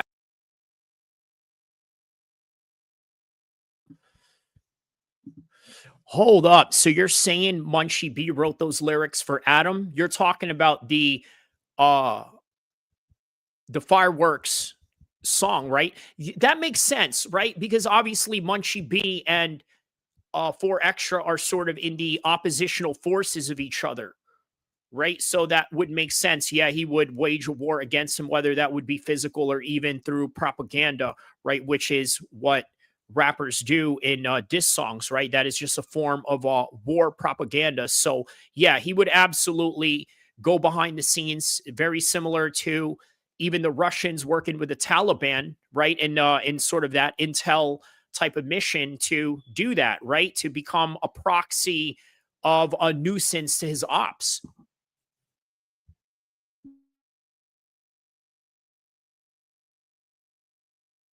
That is a prominent figure in the Rolling 40s. Obviously, there's X4, the rapper, right? That's one. And then there's this other guy that was on the news for getting into a car chase with his baby mama. So there's 4 Extra, and then there's that guy Dayon, and then there's this guy right here, 4 Extra. Right, and then X4, as I had mentioned. I'm joining it up now. Rico and Celine got the op spook. We be doing the mean thing. Say that took their pursuit to level 10.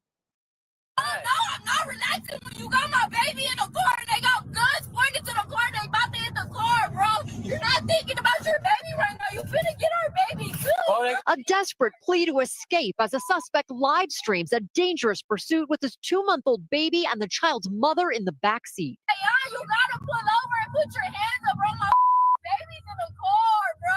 The video now part of the investigation into the heart-pounding pursuit. Right through the red light, around traffic. That ended with Yo, Dayon's crazy, bro. When he gets out, for sure, Adam22 is going to give him an interview. Off top, I mean, you gave Blockstar an interview who has done nothing other than, Pop Smoke to Pop Smoke, right? Like that. And he's with the 40s, so there's a... No, actually, you know what? That would probably be bad, right? Like, obviously, I don't think Adam's on. Deputies rescuing the baby girl. My concern was the baby. She was crying, and I just wanted to comfort her. My motherly instincts kicked in.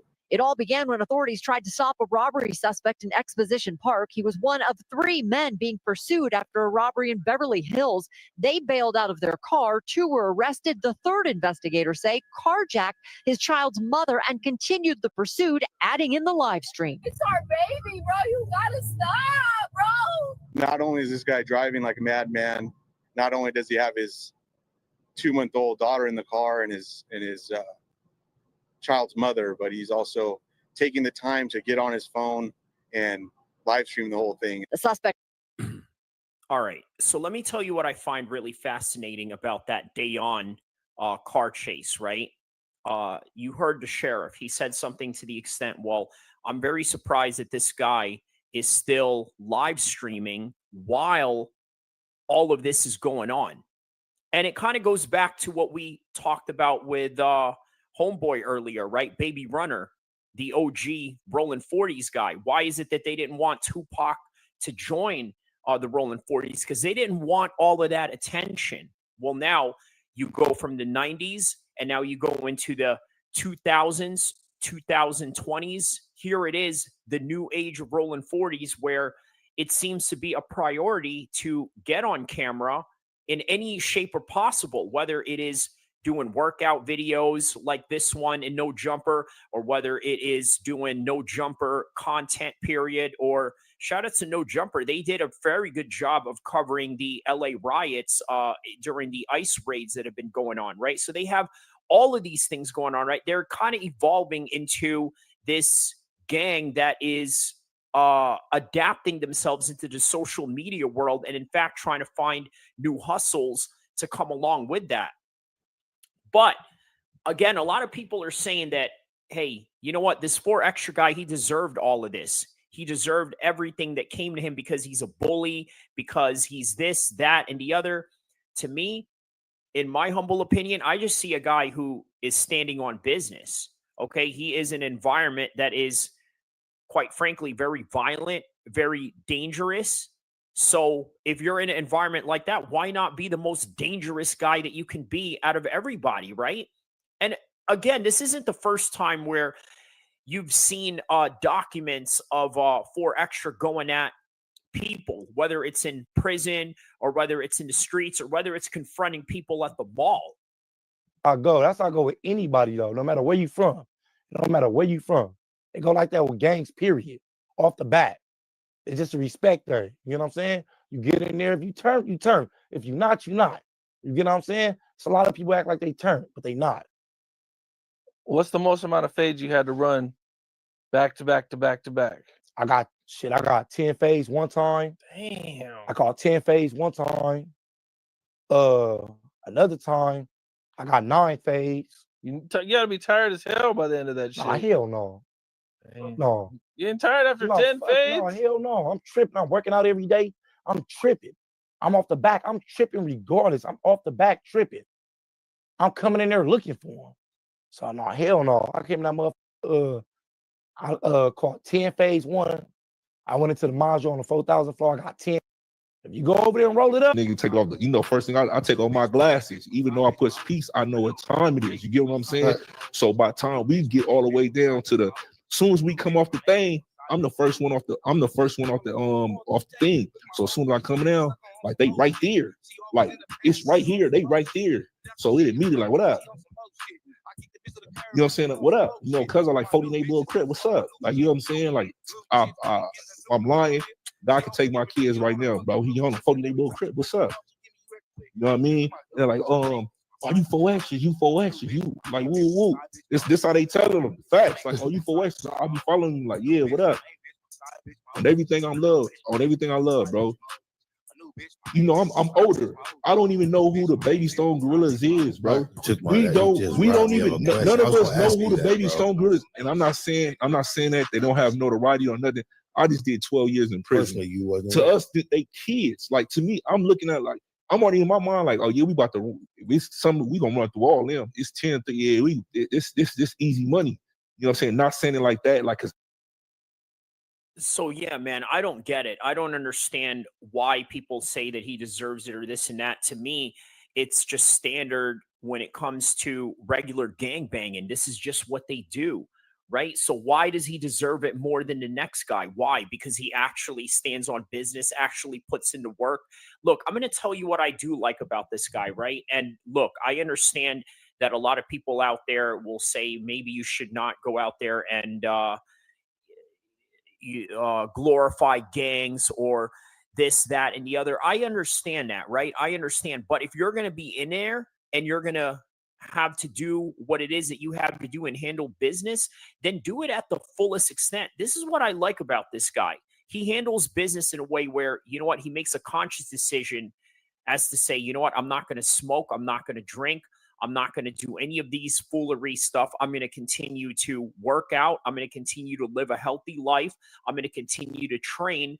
And you know what? If we get into a street fight with all of these different dudes and all of these sections and these different gangs in LA that want to get at me, I'm more than well equipped than the next guy and the other. And trust me, I know a thing or two and understand about that feeling of knowing that, you know what, you're the guy that's in shape, you're the guy that trains, you're the guy that has the leverage when it comes to these things, and you're the strongest guy in the room. So, you know what, there is no reason for you to fear anybody, right? Because you're just prepared. So is that so wrong? Does he really deserve that? And then, okay, I get it. Aaron is not a gang member. And here's the thing, right? I really don't agree with this whole notion that Aaron snitched on Whack 100, all because all he wanted was just a fade. And then all of a sudden, Whack 100 goes and allegedly threatens his whole entire family, which, by the way, is just completely false. But even with that, understand that when he's trying to get into a fight with Aaron, all he's trying to do is make money, because obviously Aaron is a social media star. I mean, the guy is a walking black Jersey Shore character, right? But obviously he's a Stockton guy, not a Jersey guy, but you know what I mean. In that same trajectory, right? Sort of like that Buff Ronnie guy. He's like the black version of that, right? He's basically the black Ronnie Jersey Shore character.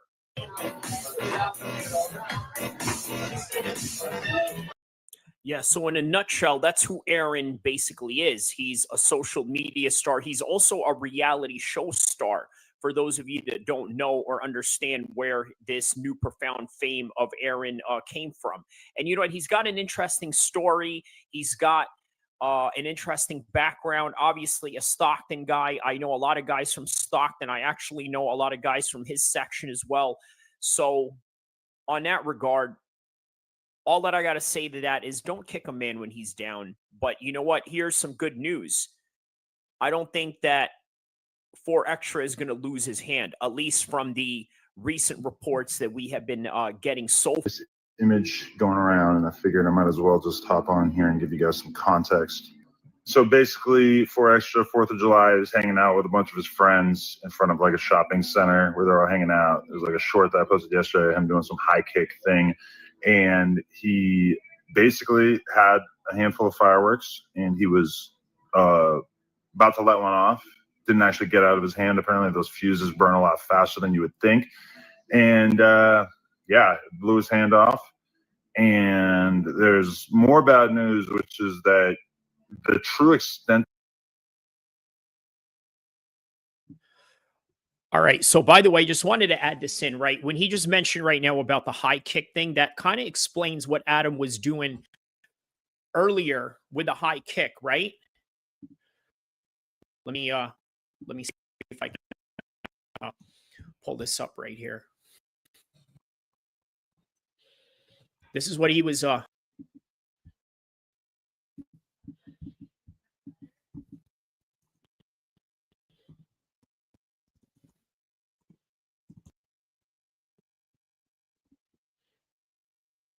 right? This is what he was referring to. Easy, easy. I think you can do it. Easy all day. All day he got this. Right clear. He got that. I don't got that. He got that. Come on, boys. Run down. So he obviously fell on that. And yeah, let's take a look at Adam sort of, you know, making fun of him for doing so.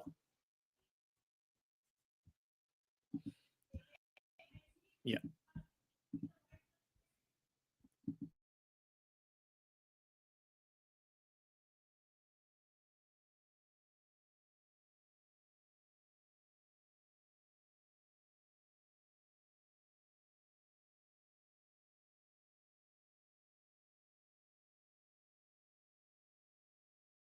I thought I was doing everything right for my dog.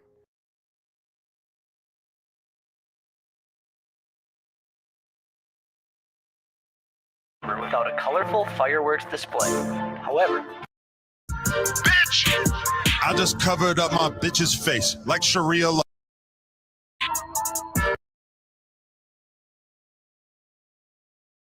You already ducking my fade. I told you I need that fade. You gonna duck the rap battle too?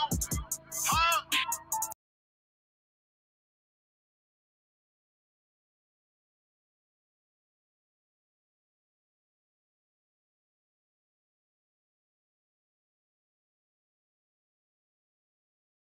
Of his injuries, I don't think has really 100% been revealed yet. I'm not really at liberty to say exactly what, but definitely there's more to come in terms of like all the stuff that has. So yeah, just to clarify, that kick that Adam did was relative to that high kick challenge. Happened to him as a result of this, but also I'm not sure 100% who the friend was, but he was with one of his friends, and his friend allegedly like blew half his face off, which I haven't seen any evidence of this or whatever, but yeah, that's all we know right now. He's in surgery right now, off pain meds for like the first time in his entire life. As of right now, really just a lot of conflicting results and news regarding whether his hand actually blew off or whether it survived. But really, we're 50-50. We don't know. But here's one thing that I do know, and one thing that I wanted to address that I really don't agree with many people is this aspect of, oh, it was a curse. There was this voodoo thing that 607 Unc was doing, or this, that, and the other. I don't know if I would absolutely agree with that, but take a look at this and you tell me what you 07 Unc, right? And he has a Papa Legba thing in front of him. And I'm going to read you the definition of that. Papa Legba is a prominent spirit in Haitian voodoo and other related traditions, serving as a bridge between the human and spirit worlds. He is the gatekeeper who controls access to the spiritual realm and is also often invoked at the beginning of ceremonies to grant permission for communication with other spirits. Papa Legba is also associated with communication, language, and the crossroads. Now, look, man, as a Muslim, I don't believe in absolutely none of it. I don't believe in none of it. I'm not convinced whatsoever, right? It doesn't faze me one bit. I don't believe in any voodoo. I don't believe in any black magic or anything like that. I am a Muslim. All I believe is the power of Allah and the oneness of Allah and his messengers and this and that and the other. Okay, so with that in mind, let me finish off this video with a little bit of a monologue to make you guys understand, right? Stop creating glee and happiness over somebody's downfall. And also, don't kick a man when he's down, but also understand this. If you got a problem with a man, if you got a problem with anybody, get down where you're mad at. You understand what that means? That means if you're mad right there, and if you're mad at the specific time that you are upset at this person or have an issue with this person, press that issue right there. Don't wait until this person is down and out of their luck and you're just there to kick them while they're down. I know a lot of guys like that. I think it's a very weak personality, and I don't think it has any place in true manhood, in my opinion. But with that regard, that is all that I have for this video. Don't forget to like and subscribe. I hope you guys enjoyed it. Probably more on this subject later on with live streams, maybe potential videos. And by the way, here's another video I wanted to show you guys, okay? I made a video about this not too long ago. Well, at least I made a video about 4Extra potentially fighting Cedric Dumas. In fact, let me do a little housekeeping notes before I get up out of here. Let me show you which video that is. So what you're going to do is go on my page right here, click right here on the search area of where you can look and type in 4Extra. You're probably going to see this right here, this video that you're watching later on, but you're also going to see this right here. Oh, this was 5 months ago, this video. So a little perspective on this video right here, if you guys want to check it out. And off the back, we're going to talk about 4Extra and his MMA debut. Now, oftentimes, when you hear about 4Extra's enemies or ops talk about their street fight or county jail experience with him, it's often said that he would be grabbing if, let's say, he didn't get the best of these exchanges. And you want to know something about that? As somebody who analyzes MMA, also somebody that analyzes the hip-hop world, the gang world of California on top of it, I think this is great for 4Extra. Now, look, most people who don't understand fighting from a mixed martial arts perspective, they don't really understand how valuable it is to have wrestling skills on your back pocket. It's really valuable because the minute you're getting punched, kicked, and all of that, you got to have a defensive instinct. MMA needs if you want to find predictions, news, and everything that deals with MMA. Shout outs to Kyrie of El-Kheer MMA, Sacramento, California represent. That's right, Kyrie. I appreciate you, my nigga. You came in here, you was talking that shit. That's right, bro. Much love, Flo. I appreciate you for always stepping in, bro. Be safe out there. Man, my nigga Kyrie, my man Kyrie came through. He started talking that shit. Hey, here's the thing. Here's the thing. That nigga will whoop your fucking ass. You will think that nigga's all squared up and all that type of shit. Nigga come through and beat your fucking ass. Like, man, fuck you up. You will never see it coming. So for those of y'all that he was robbing, yes, he was. But here's another reality. There's a difference between Chinese Asians and Cambodian and Filipino Asians. And I'm going to give you a little bit of some brief history lesson, if not a modern historical context, to understand exactly what I'm talking about. Timon no jumper for alleged racism. Then Stupid Young gets on the line to check him. What starts as a disagreement over past beefs turns into full disrespect. Stupid Young, what's going on, G? I'm live on No Jumper with your man Munchie B right now. Munchie B, the man who been speaking on me for no apparent reason. What's up, Munchie? Oh shit, I ain't too much. What don't make sense, my G? You just mad because me and Draco was boys, and y'all didn't get along with Draco. He was never made on some talking about Asian breast thing, bro. So nobody heard the sticky chinky thing. They said it in their music. I mean, I know you blind, but goddamn. All right, I know. All right, I get where you going. You trying to throw some blows? Got something to do with Asian, but it don't got something to do with our breath, you dumb idiot. All right, so let us know what they got to do with. I don't want to say too much on I know Cambodian, Filipino Asians, and I'm going to give you a little bit of some brief history lesson, if not a modern historical context, to understand exactly what I'm talking about. When it comes to Asians, especially with the Chinese and the Japanese, they have a sense of superiority about their culture, about their society, about their accomplishments and standings in the world. That is just a known fact. You've seen it.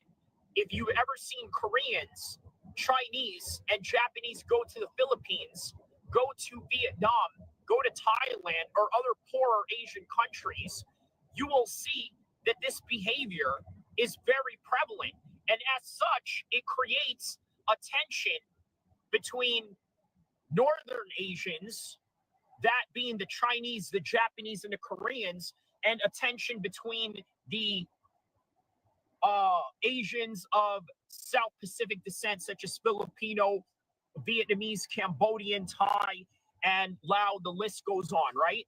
It's a complete origins, bro. Everybody know what Stink Team was about. They know they was flocking the Asians, making chinks bleed and all that. Everybody know what that term means, bro. So what you saying? He not talking about your type of agents. Yes, exactly. That's your rules, bro. How you don't know about this? You from LA, you done did time with a bunch of others. Like how can you be that?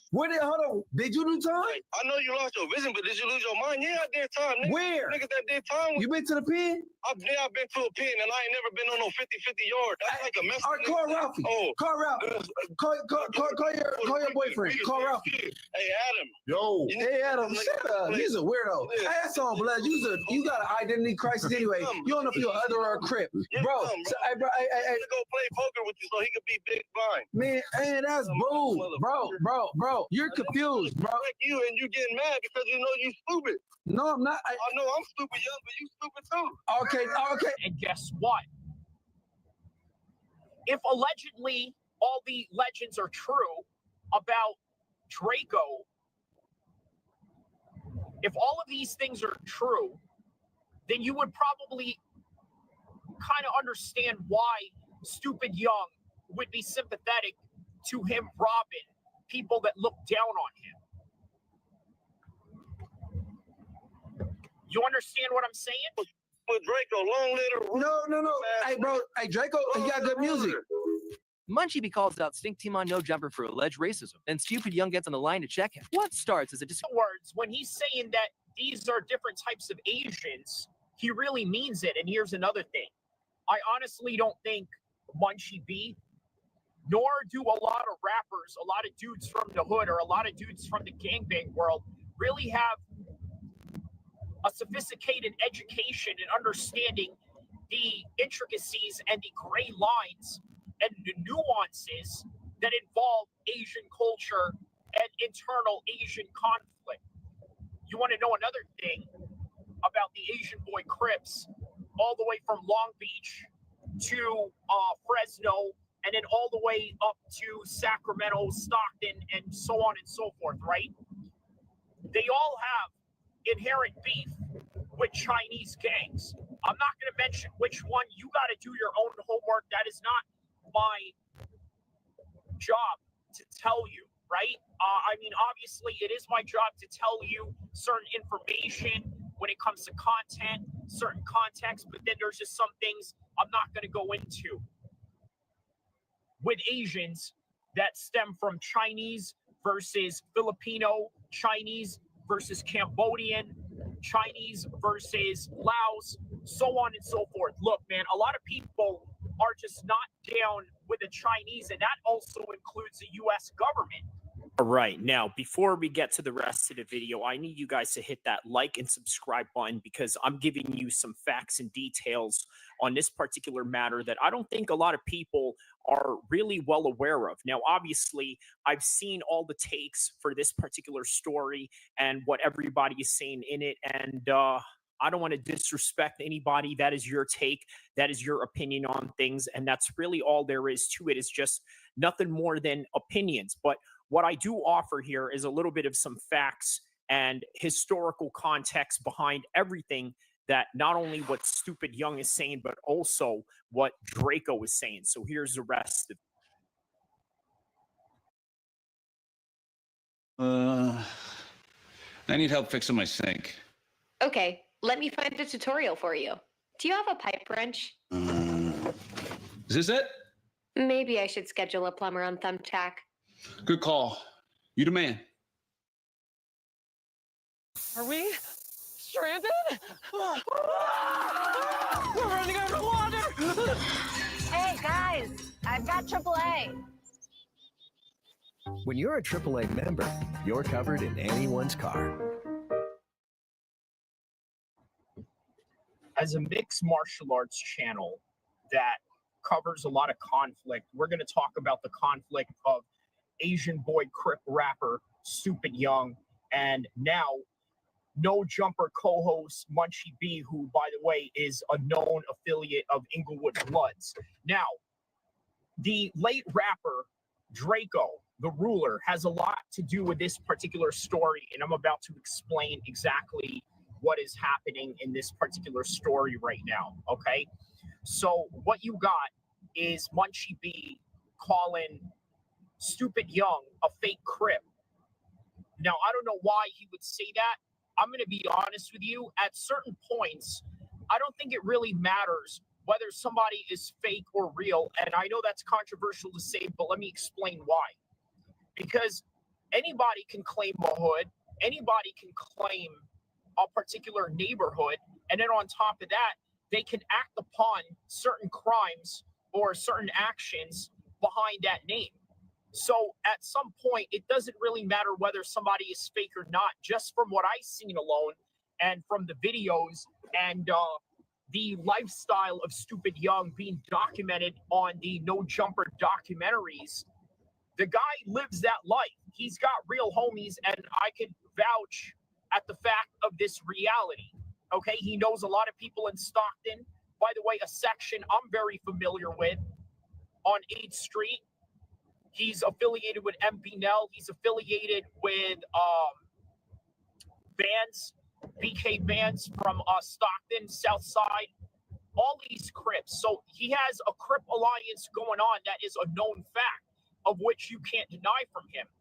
Munchie B, on the other hand, you could probably say as well, you know what? The guy has real blood affiliation, but how strong is that when the reason why he's blind in the first place is because these guys went and hit up,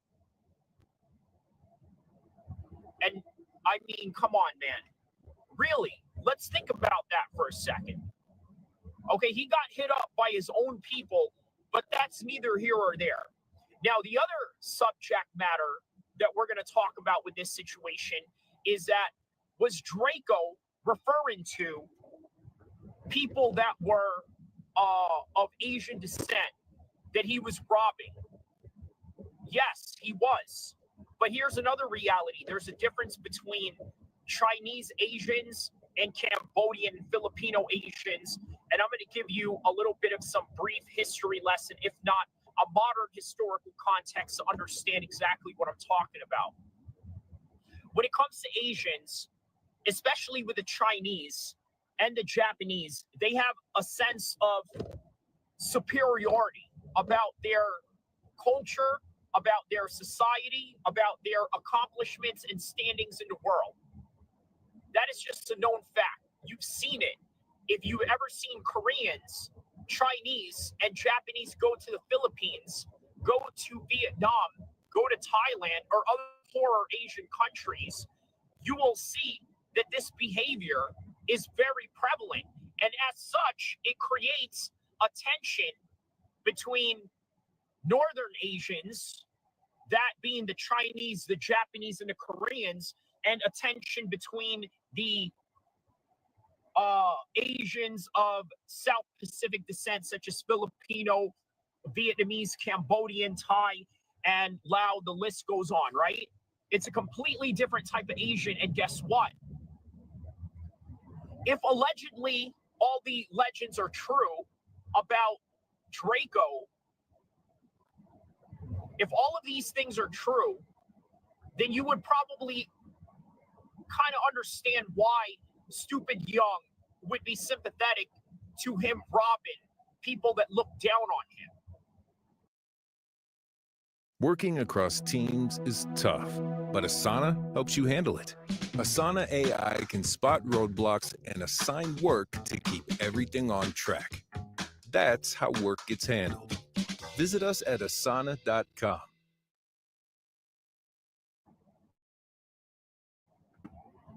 You understand what I'm saying? So in other words, when he's saying that these are different types of Asians, he really means it. And here's another thing.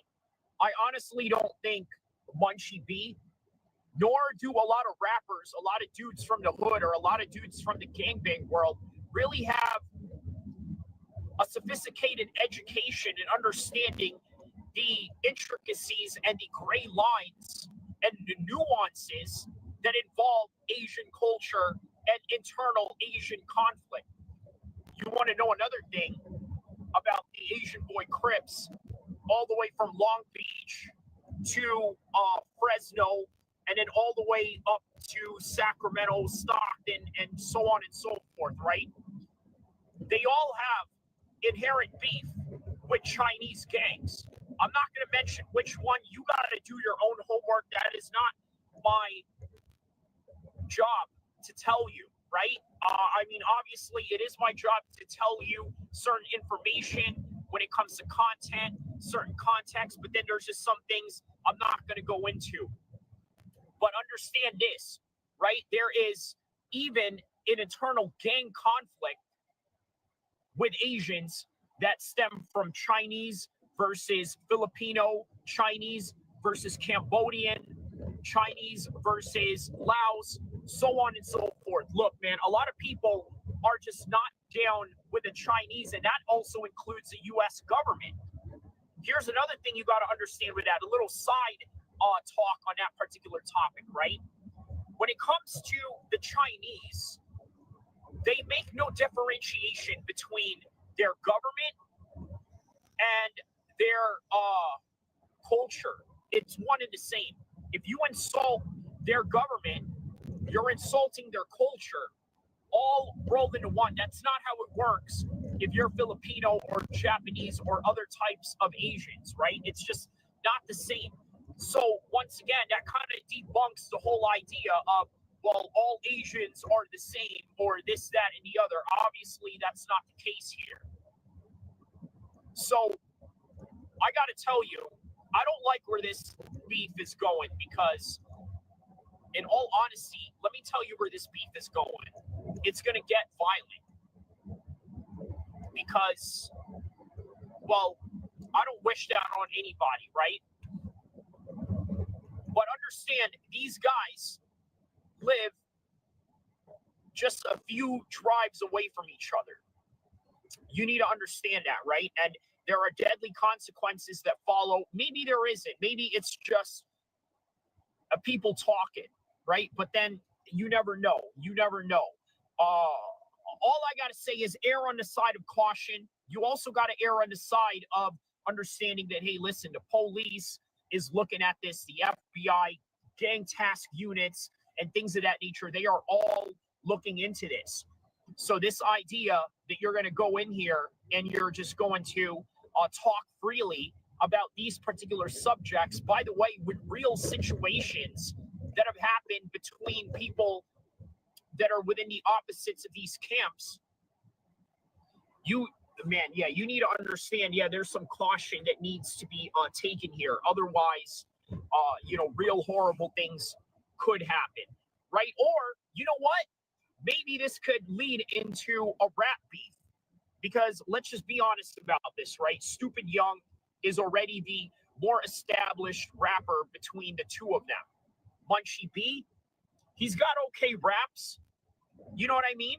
I hear some of his raps when he's in the intro to a lot of his podcasts, right? He plays his own music, and I hear this, and I'm like, all right, you know what? The guy can rap. He's got a little bit of a swag to him. He's got good flow. He's got good lyrics. But Stupid Young is the more established rapper. Obviously, did songs with Mozzie. He did Bando, this, that, and the other, and has a lot of experience in that particular field. So therefore, I don't know how it would translate into a battle rap scenario or going diss for this when it comes to going back and forth on diss songs. But on any regard, that is all that is really going on with this particular topic right now. What else?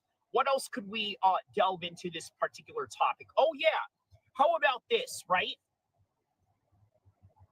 The fight in Disneyland that Munchie B is talking about.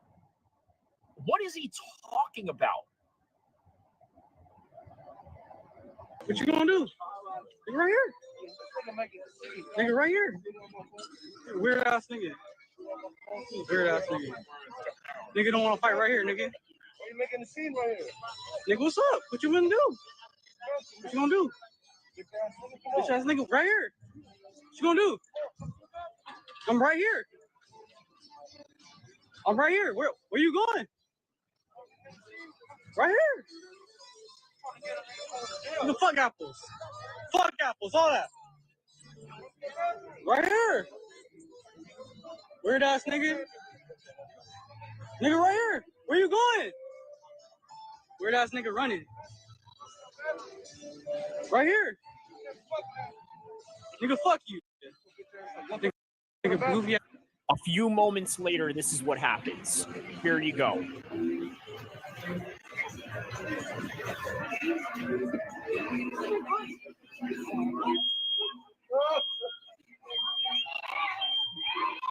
Keep in mind, the big guy is with Stupid Young, and that's the guy that was antagonizing him earlier. Factor just solved my boring dinner problem. With over 100 weekly options, I never have to eat the same thing twice. Asian-inspired, Mediterranean, high-protein, veggie pack. There's always something fun. It used to feel like I tried everything. Now dinner actually feels exciting again, but it still supports my goals. Fresh, flavorful, and ready fast. Factor makes mixing it up easy. Sign up now to get 50% off your first box.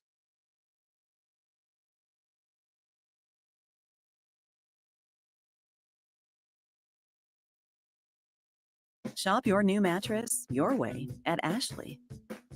Browse our wide selection online from the comfort of your home, or come in and see what feels good at one of our conveniently located stores. Shop Ashley in-store or online today. What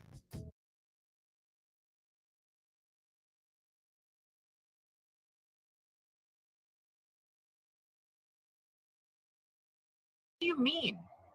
You got marked out because you got challenged? And what are you supposed to do? Fight right there?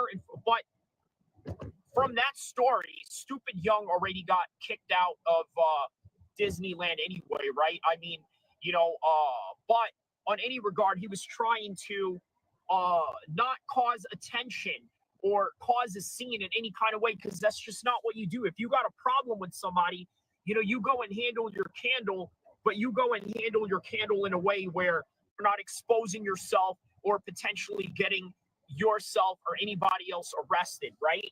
So that's really all there is to it in that particular story. He's saying that, yeah, he got marked out. But at the end of that video, if you notice, that other rival from the other side of LBC, he got beat up by one of Stupid Young's homies, who we later found out on record was his brother-in-law. But once again, man, very interesting beef that we got going on. You've seen Adam22. He's absolutely, he's loving this, right? Why would he not? This is what he does. He sets people up to try and argue and then get into a fight. But at the same time, this is beef that's already ongoing way past the internet and now has surfaced into the internet. But on any regard, that is all that I have for this video right now. Don't forget to like and subscribe. I will see you in the next one. MMA needs, if you want to find predictions, news, and everything that deals with MMA, shout outs to Kyrie, El-Kheer MMA, Sacramento, California, represent. That's right, Kyrie. I appreciate you, my nigga. You came in here, you was talking that shit. That's right, bro. Much love, Flo. I appreciate you for always stepping in, bro. Be safe out there. Man, my nigga Kyrie, my man Kyrie came through. He started talking that shit. Hey, here's the thing. Here's the thing. That nigga will whoop your fucking ass. You don't think that nigga's all squared up and all that type of shit? Nigga come through and beat your fucking ass. Like, man, fuck you up. You will never see it coming. So for those of y'all,